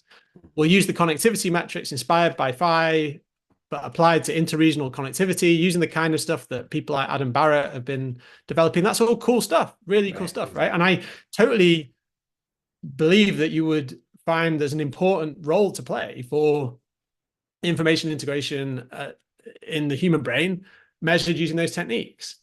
Um, but that's not a test of IIT. That's a test of this new theory you've developed. It's a bit like the difference between global workspace theory and global neuronal workspace theory, but we don't Exactly. I really was thinking, talk yeah. about those. Yeah. So the neuronal version of GWT is saying, let's call the frontoparietal network the workspace or the way that the workspace gets built. And then let's map all our predictions onto that. And we can get sophisticated about that. And, it has got sophisticated, but it's still testing a much weaker view than like the idea that you can build a little workspace and connect up a few nodes. And so I think Exactly. there's like a Yeah. kind of if and it's almost like the stakes are a little higher for IoT, I feel, because it is, as Anil Seth pointed out in his Nautilus piece, the theory is a bit bonkers in ascribing consciousness to systems that folk psychologically we would think do not have consciousness, like sets of inactive logic gates and toll booths and all the kind of examples that have been used. And in that piece, he defends the right to outlandish thinking. And I think he's right to say that because we need people to articulate different metaphysical positions. And that's, many of those positions may well one day be onto something that we just can't conceive that it could be IIT core. What I'm saying is it could be right. Totally. It's fascinating. I honestly, when I read those papers, I feel like it's like an amazing thing that has been created here.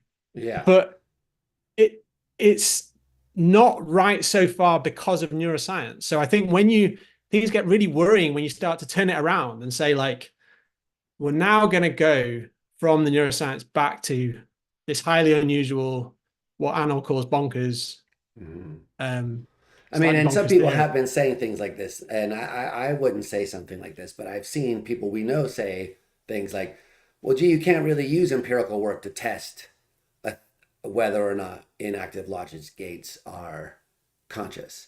And I guess what the criticism there is that, like, the theory is kind of so bonkers that no empirical work could ever establish it. Would you go that far, do you think? Or do you think it's, I mean, not the weak version? Because by the way, just before you answer this question, I 100% agree with Yeah. that. I know Hockman has a paper on this too with Matthias, I think, on the dangers of Yeah. providing the Well, I weak mean, and there's also strong. yeah, absolutely. And then there's also the Tix paper from Anil Seth and Adam Barrett and others Right. on weak versus Pedro Mediano on weak versus strong Oh, IIT. mhm. Now, I didn't know that. yeah, and they essentially lay out the thing is that I worry that, like, by calling it weak IIT, what they've essentially done is, like, say you can pursue those metrics and gain evidence for the strong version of the theory. I think what you need to do is do a global workspace move and Oh, say, I see. no, That's why neuronal we've got a new IIT. theory. Mhm. Yeah, yeah, yeah. By the way, Bernie was Anyway, mad about that. was he? He thinks they, I don't know, Bernie.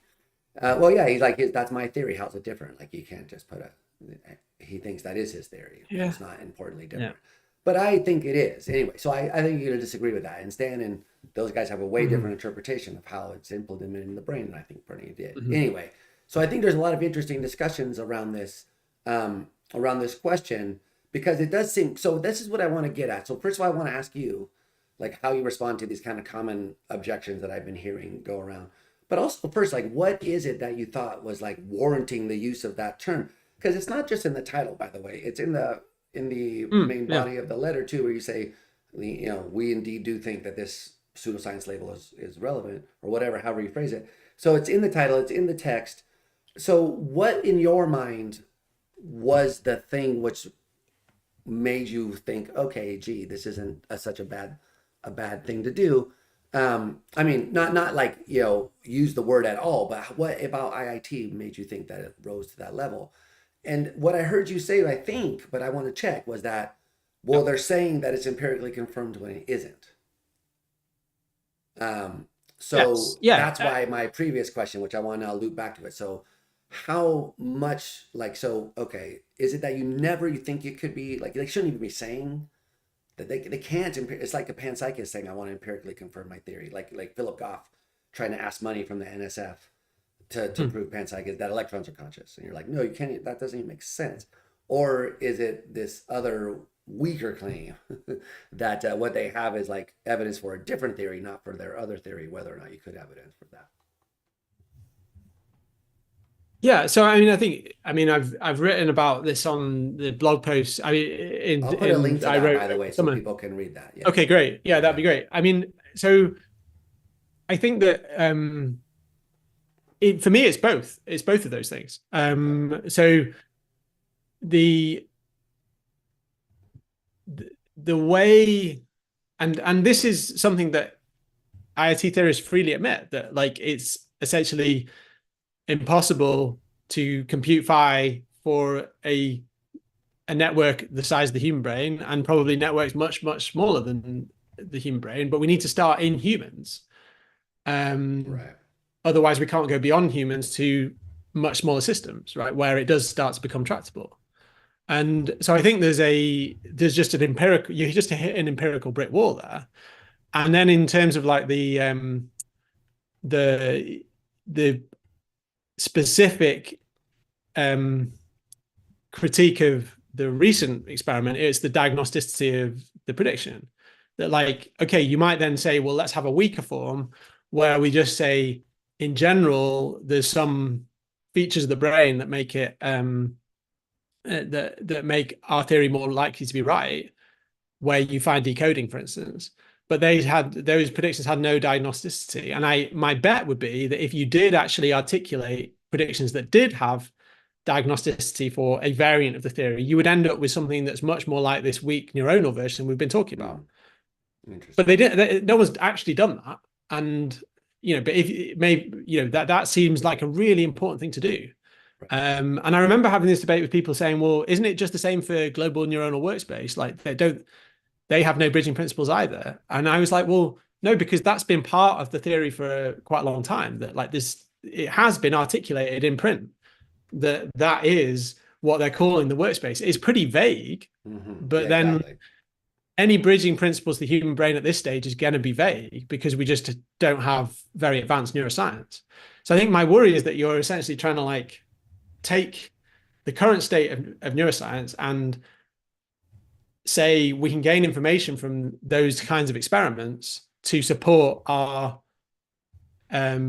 theoretical position, and that's doing science. That's essentially advancing a theory is being supported, but it's masquerading as science. It's not actual science because you can't make that link based on those data. So it has nothing to do with panpsychism and the way you're saying it now. It has nothing to do with panpsychism or starting with consciousness first or the axioms or any of those things, but it's just rather this more basic issue of is the thing you're testing a prediction of the theory? It sounds like that's the more basic issue Yeah, is like, is the yeah, data yeah, even relevant to the theory at all? yeah, yeah. I think for me that yeah, it goes back to can you actually get off the ground with the human brain here?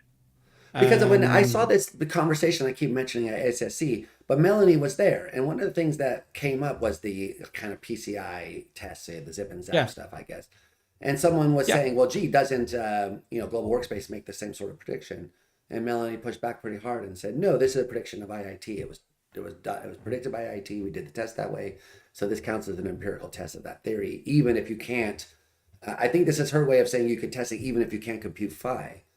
But no one really followed up on it. So I mean, I don't want to relive But that discussion, but I'm you curious can what your definitely take is. test. The PCI stuff is really cool, and potentially even might have clinical importance, like all the stuff from Marcello Massimini and colleagues, Mhm. and Melanie and others, and it's really cool. But I do feel like if you're going to use that evidence to claim support for a theory, you're in the weak territory. You're in the variant of the theory, which is then not what you started with, Mhm. basically, which is developing mathematical postulates from axioms that give you these equations that you can only apply to very small systems, Right. right? So that's the So you get this that's I guess impression the that they worry. started with the axioms, got equations, and then went to the brain, but the equations stop at like the three-part logic gate, basically. Yeah, And and then anything more like complicated than so, that is an extrapolation but or even if it didn't approximation. stop at the three-part logic gate, I think you'd still be in trouble because modern neuroscience isn't of the level where you can even start building that bridge, right? So Yeah. so you're in the realm, and you certainly can't build that bridge from non-invasive data in humans at the moment. Mhm. And actually, Cogitate had invasive data, right? It had Right. intracranial recordings. Um, so, so yeah, so I think that yeah, I think it in a way like it it's kind of made me um I do wonder like is this productive? Has this been productive at all? I think that Mhm. like I the one thing for sure is that if it hadn't been for things like the adversarial collaboration, we would not be having these kind of conversations. Right. I mean, Liab Mudrick has this lovely paper where she shows that everyone before this point in time was just looking under the streetlight at their own theory and trying to Exactly. confirm it, right? So it definitely has brought clashes to the fore. But I do worry that like what we're seeing here is a clash between just two totally different styles of trying to introduce theory. Hmm. And they and this is partly what I pointed out in the blog post. And Jonathan Birch had a nice post on this as well, where he talks about like the Overton window of science and so Exactly. on. Yeah, that Like was a I good feel one. like yeah, it's really cool. And essentially like my kind of nagging worry is that what makes it so difficult to get theories like IoT and global workspace, even in the same arena, is that a global neural workspace is operating in, I mean, now we're coming back to functionalism, right? It's operating a kind Exactly. of functionalist, um, mainstream neuroscience tradition. Like you go to Society for Neuroscience, and if you watch someone giving a post and said, "Are you a functionalist?" They probably wouldn't know what to respond to you, but they are. Exactly. Yeah. So in Or terms if of they've had about psychology, what they'll they're think of investigating. James or some William James or something like Yeah, that. yeah, A yeah. whole As in, different like, meaning. it's so embedded in the way Yeah. the mainstream is working that it's not really questioned. Now, I think it is really interesting to have a discussion about whether that itself should be then questioned. Like, what do we mean? There's a whole other area of debate here Right. about like what do we mean by causal explanations in neuroscience and psychology? What's the goal of modeling there, and so on. But in a way, with consciousness science, we're at a younger stage, we're at a much more nascent stage with empirical consciousness science. And my worry was that like we were essentially jumping the gun massively Hmm. by saying we had those bridging principles in place to bridge it over to the mainstream neuroscience work that's going on. That's not trying to like glorify mainstream neuroscience. I think it's got a whole host of problems itself. But for better or worse, that is kind of the paradigm we're operating in at the moment. And if Right. we want to bring consciousness science into it, then I think we're going to need to do it step by step rather than just say, let's take evidence from this brain imaging experiment and use it to support this, um, pretty extreme with respect to that view metaphysical position. It's like the quote extraordinary claims require extraordinary evidence. Is it was it Carl Sagan some Yeah, I think it's Sagan. famous yeah, exactly. And is like absolutely if you had extraordinary evidence then I'd sit up and listen. But if you're going to show me decoding from the visual cortex and say that that supports this extraordinary claim, Hmm. then I think we've got real problems. I guess that's the point. Yeah. I mean, I missed out Mm. on the list because I was writing my book at the time, and I didn't even go to this big event that everyone was mad about. I get the feeling that maybe I was supposed to organize it, but then I didn't because they were saying everyone was saying, "Oh, a Qualia Fest would be Wow. great, Okay. would line up with this," and I was like, "I don't have time to organize a music event for the SSC." Or actually, what I said was, "That's a great idea. Thanks for volunteering to do it, Dave." And then I think that result was kind of what happened. There was Joe and the big event or whatever, but Yeah. so Yeah. I wasn't there. I didn't attend it, but not because I out of principles or because people think I was like involved in somehow on this kerfluffle, but I was just like locked up here, basically thinking about my book, and I only heard Sure. about it secondhand. But they did send me the letter to ask me to sign it, and I was like, guys, dude, no, because and some of this has already come out, but it's like, so why a letter? You can't do Mm. what you Yeah. need to Yeah. do. The title is inflammatory. You've already admitted in retrospect maybe the unpacking of it would be better in a more paper sized. And one kind of criticism that you guys have received is that this should have been in a paper. It should have been peer reviewed and it should have went through the normal channels rather than kind of on the psych archive. Parentheses, is there new change in moderation because of this? Have you seen that Mm. they're now instituting some new policy? I was wondering if this is because of you guys, by the way, but that's partially a joke, but also not. So anyway, I did wonder, like, why did you Yeah. think like a letter as opposed to like something, maybe even, letter to the editor, like put this in Nature, put this in Ticks, Well, and okay. why So on Psych Archive where it's not reviewed at all? It kind of comes across as like punching down in a way yeah. Yeah. Yeah. by a bunch of famous people, which is not what I'm saying you guys are doing, but I'm just saying that I've heard people say that, and it does make me Yeah. wonder Yeah. like Yeah. why you chose this method. Yeah. Yeah. No, I think a lot of the things you're saying there, in retrospect, I think, a very fair point. So the first of all, it was designed as an expression of concern, the kind of thing you get as a letter to the editor.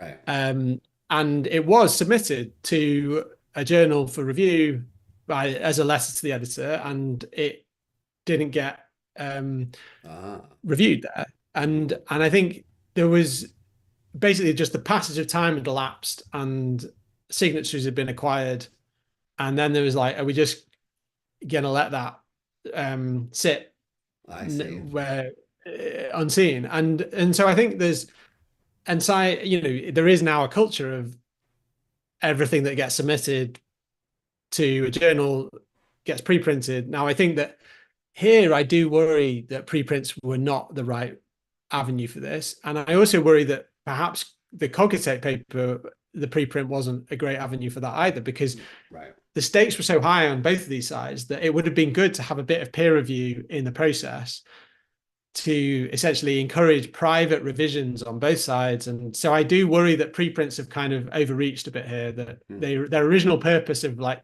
facilitating communication has backfired somewhat. I also regret the somewhat haphazard and ad hoc way the signatories were collected, because I think it would have been much better to be more transparent and systematic about this. Right. And to your point about open letters, yeah, I think that a petition way of doing things is not a very productive way of doing things. And I wouldn't myself have been motivated to get involved with this if I didn't think that something needed to be said. Like essentially, like how do you then get that voice out? If it had been a academic paper with a few people saying what's already been said a lot of times, I just don't think it would have been heard very much, to be quite honest. Now, there's a question whether was it worth the total uproar that happened. I think ideally it would have been somewhere in the middle where it wouldn't have Yeah. been total chaos, and it would have been, okay, yeah, we hear you now. Like you've got quite a few people saying a similar thing, and now we need to take these issues seriously. And I feel like they are getting taken seriously now, at least by Right. some people, where they might not have been worried about before in the same way. So I definitely have misgivings about the way it was done, and I think there are definitely lessons to be learned on both sides of this. I think hopefully, things are calming down now. This longer piece is getting hopefully peer reviewed, Right. and there's a bit more exchange rather than one side says this, one side says that kind of dynamic. But yeah, I mean, like a few weeks after this whole thing went down, there was some at my daughter's nursery, there was some petition getting organized because they didn't like lock the gate properly or something. And my wife was like, "Are we going to sign this open letter to the nursery?" I was like, "Fuck no, I'm not signing any more open letters." But You've been yeah, no, burned I once already. definitely, Yes. Like, yeah, yeah, but it is and funny because, actually, like you said, the yeah, open letter that we originally wrote didn't receive this yeah, attention. We didn't use that inflammatory term. So no, no, I think no one sort of predicted that you guys would have this reaction, that it would be this like everybody was talking about it overnight sort of thing. So yeah, it was a bit surprising. I mean, I could tell for as soon as yeah. that letter came to my inbox, I was like, holy shit. But mostly not because I disagree, but because I think the case needs to be made a lot more seriously. Mm, yeah, And if you're, it's like if you're going to use a word that really seems to me more like a character judgment about the person who's advocating the view, which is not what you guys intended, I think. But that's the way I not at all. hear. I think a lot of people heard that. And just for the record, Julia's a nice guy, super smart, extremely charismatic. Um, no, he's not mean, or he's not a type of person you want to go after, really.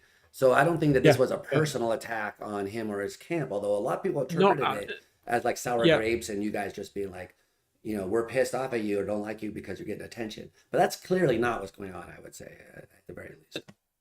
Yeah, not at all. And I also, I know some people, like our field is like a big field, and I know some people on involved in IoT research, others I don't know. I don't know Julio personally.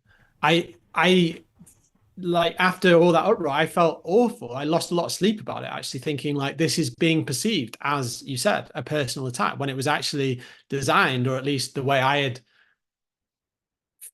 when I was participating in the initial edits and so on, I felt like the ethos of the design there was to express our concern. And there was some talk about how, this needs to be we need to try and make our voices heard in a sense. Like there's try and see if there's other people who are willing to sign on to this. Yes.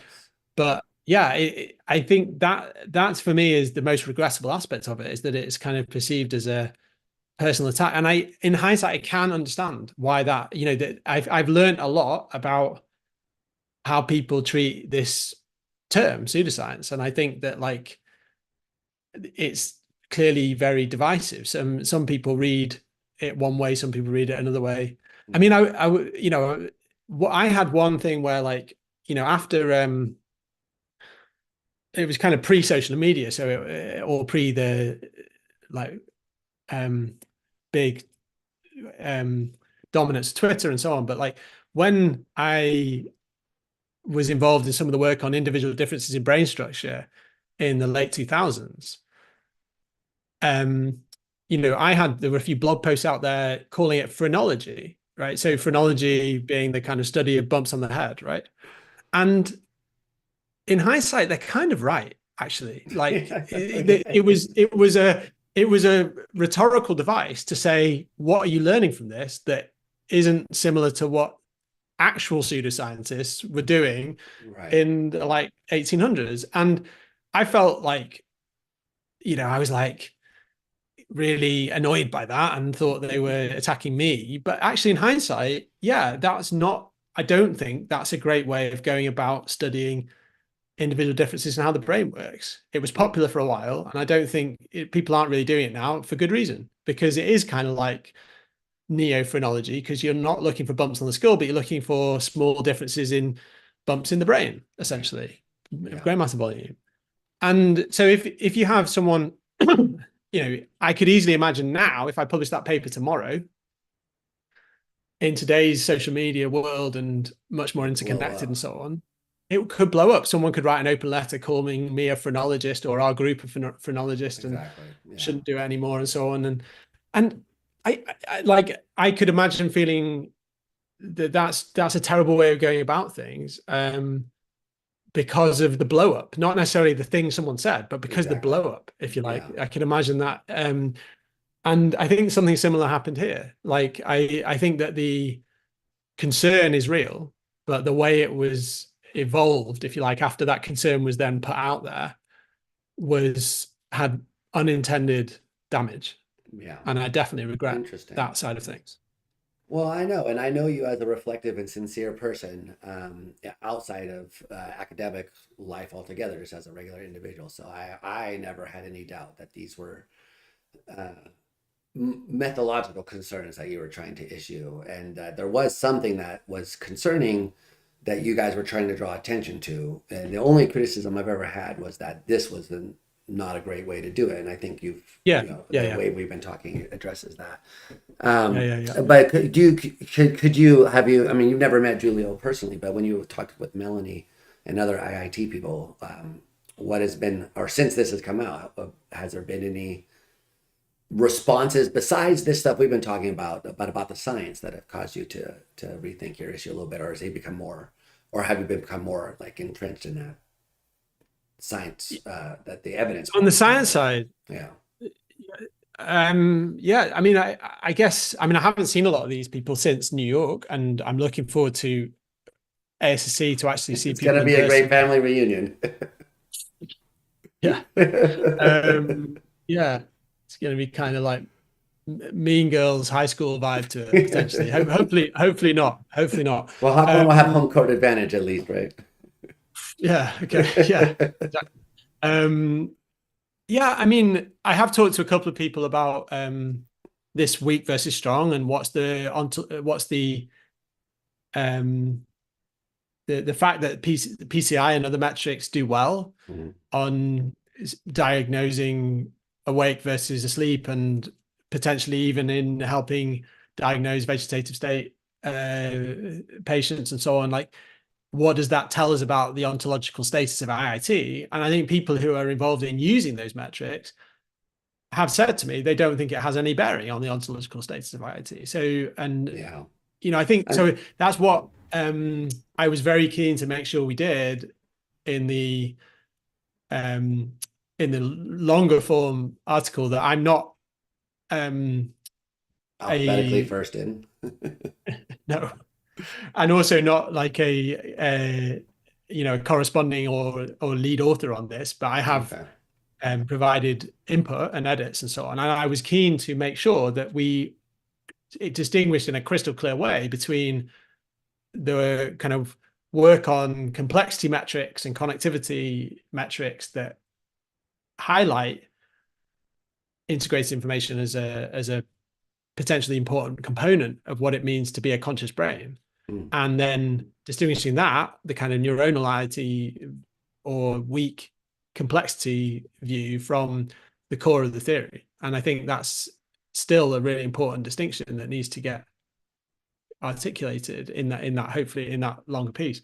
So yeah, so I think that I've been I think there's probably like three debates really within this bigger debate. One is just on what, if anything, can science do to test this theory.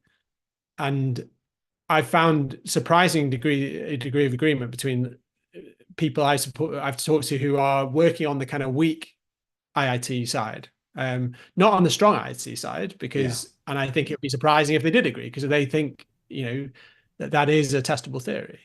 Um, and then the second debate is more narrow one, like what should adversarial collaborations be doing Right. in, how do you articulate bridging principles that can kind of get you a purchase on different theoretical ideas in conscious science. And should the like Um, adversarial theories be at the same level?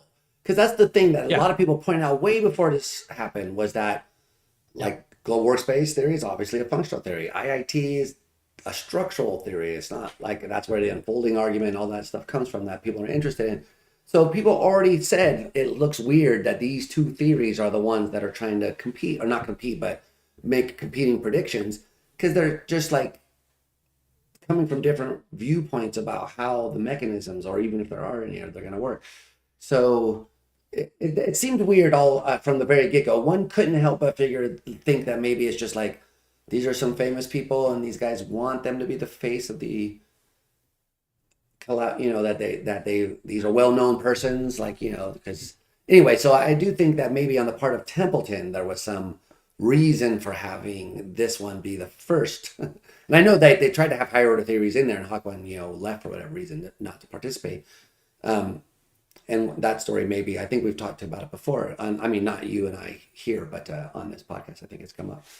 But anyway, so it is curious that those two were the ones that were picked because they come from such different ways. Maybe that was what they were thinking, is like, here, they're so different, like they've got to collaborate. But good collaboration requires just enough commonalities that the differences can be looked at from the same point of yeah, view, so to speak. yeah. I mean, I wasn't involved in the genesis of either the ARCs or the Cogitate project. There are other ones in the Templeton stable that are also testing IIT. There are two Here, just keep talking. I got to shut that this blind over here. Sorry. yeah, sure. I mean, there are two projects that are testing higher order theories, two testing, I think two testing global workspace. So I think that there is probably true that, broadly speaking, IIT is overrepresented in the ARCs. I don't know what the reason for that is. It could just well be organic. I mean, like, these things are not necessarily planned top down in terms of what competitions are going to emerge in grant making. But Huh, yeah, I okay. think, yeah. Well, I'm suspicious. Anyway, so however you view about, I mean, so the kind of more background picture, a question that I had in the background while I was thinking about this was what you think can come out of an adversarial collaboration. Because, like, for example, the one on higher order theories, roughly they're all at the same level, so to speak. Maybe differences, like psychological versus computational level, we can We can quibble about Yeah. that and stuff like that, but they're all sort of within the same ballpark, one might think. So your criticisms weren't of adversarial collaboration, No, not at all. right? Not at all. Yeah. Okay. Yeah, yeah. And I think well, so I think that the as I said before, like the achievement of the Cogitate project has been to get us comparing ideas. I mean, this is all driven. The energy behind this is Liab Mudrick and Lucia Maloney, who also convened the debate in Amsterdam. So the general drive between Mm-hmm. come from Liab and Lucia to stop just existing in our own little silos, and thinking of experiments that confirm our original ideas, and instead trying to compare and contrast ideas across theories, I think is a great one, and really important. But I think that there's also and this intersects in subtle ways, I think, with the universalism issue we were talking about earlier in consciousness science, that I would feel more comfortable with an ARC process that is an adversarial collaboration process that is essentially trying to compare between different variants of models, and that then when you find which one best fits your data, you revise your theory or your model based on that outcome. Right. You don't like strike it off the table. Maybe eventually you do strike things off the table, but my worry about applying adversarial collaborations to consciousness science is essentially you're dealing with a field that already has this drive towards universalism, that you have to have like either it's my theory or your theory, and there's no kind of middle ground here. There's like we've got to kick one off the table. So I feel like our higher order project is actually, and that's partly why I was happy to get involved and lead it, is actually more in the former camp, because we're all under this one broader umbrella theory, and we're now looking at different instantiations, if you like, of that theory. Now, yes, there are, I think, important implications of the fact that you might find that like you have evidence for a certain form of higher order representation versus another. Yeah. But at the end of the day, you're dealing with comparisons between models, which all have a common flavor to them. Yeah. So I think that's, yeah. So I think that's my worry in consciousness science, is that like this laudable goal is running up against this incommensurability between different theoretical approaches. Interesting. I think, Yeah. I think we saw that after the Cogitate experiment, with these two different discussion sections that were written by Stan Dehen and Julia Tononi. Right. Yeah. Interesting. So I agree with you. We don't, but that is the way it's pitched. It's pitched as we got to narrow or winnow down the field by pitting these Yeah, ideas against each other. And what you're saying is maybe what we got to do is not winnow, but modify, enhance, incorporate, yeah, and see how these fit together in some broader way. yeah, So yeah. And like I think that I've always felt as though, aside from the I think when you try and create universalist versions of these component mechanisms, then you end up having massive fights on on what's the ontology of consciousness in each of these theories. But I've always felt as though, for instance, recurrent processing is clearly part of the picture here.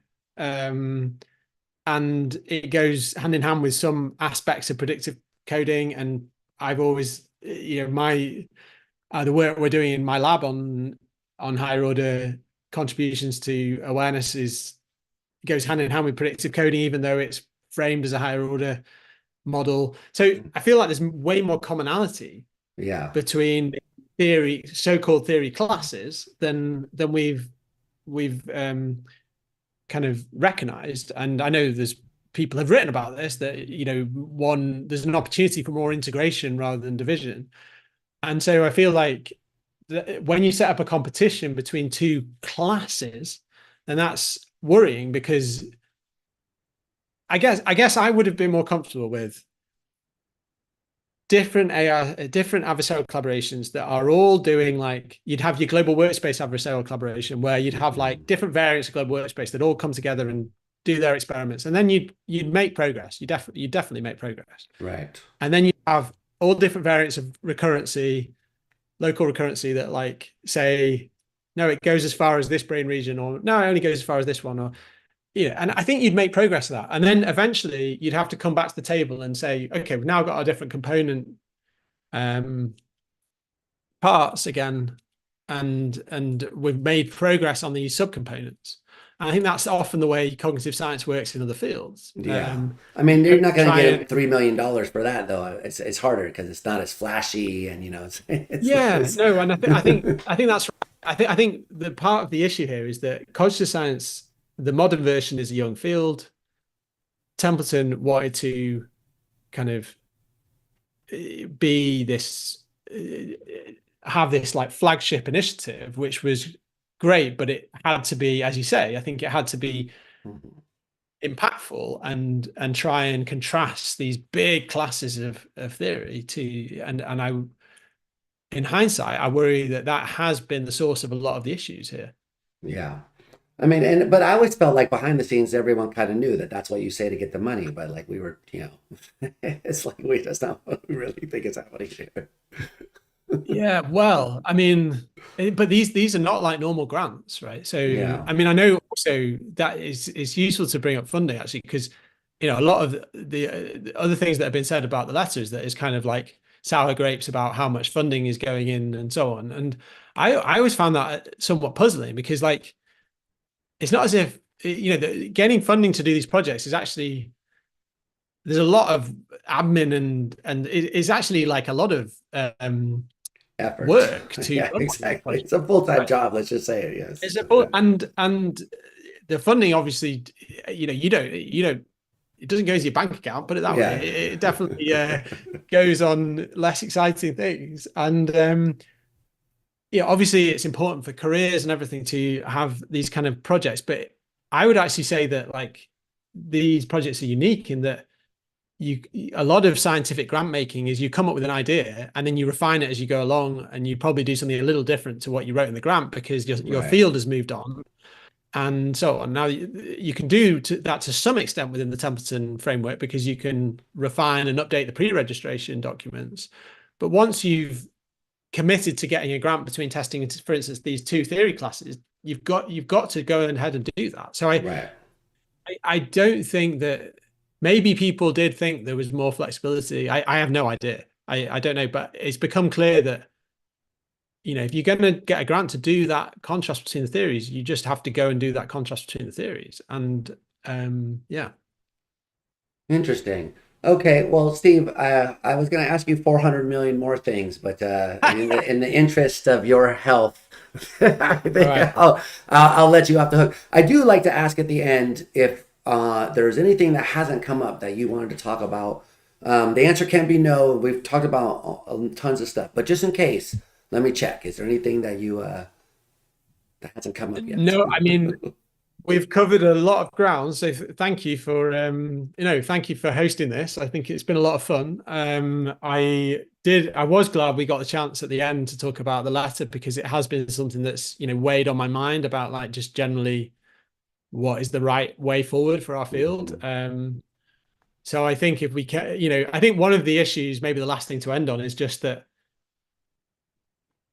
like any area of life, having face-to-face conversations and actually hashing out these issues is the way to do things. Yeah, And I think that the problem with social media is that things get very incendiary very quickly, and people impute intention when there is none. I think this can go both ways. So I hope for going forward that there'll be just more of this kind of conversation, the kind of conversation we've had today, where we properly just unpack everything. exactly. I thank you for saying that. I think these kind of conversations are important. I've invited some IIT supporters to come on so far, no takers, but I want Okay. to get both sides of the story because I think Yeah, the no, whole thing is absolutely. interesting. You know, I'm not trying to provide a one-sided No, no, take on that's this good. because I think it's an important and interesting topic. Just, you know, and not that you care about this, but I'm just saying for anyone that's paying attention, I have tried to get other more friendly IIT people. It's just, you know, not everyone is interested in talking about this. Yeah, yeah, fair enough. But I think these conversations are important, so I agree with you. And you know, I just want to say that you bring this back to your book. I know we've ranged far afield, but just to close on that note, to remind people, the book, The Science of Self Awareness, Know Thyself, is an excellent book. It got a lot of information in there, but also a lot of really interesting applications of that information. So if you haven't had a chance to check it out, I recommend you check it. You know, Steve, one thing I've always loved about your work is that you're serious about the science and you're serious about the philosophy too, and it shows in the book. You address philosophers, you interweave the empirical work with philosophy. It's really how I hope it'll become more common in the future. It is becoming, you know, slightly more common now, but it's an example of how that should be done. So I Thanks, man. applaud you for that, leading the way there. I was going to say something else, but I forget. So on that note, stay on the air for 1 second, Steve. I'll stay by. But the other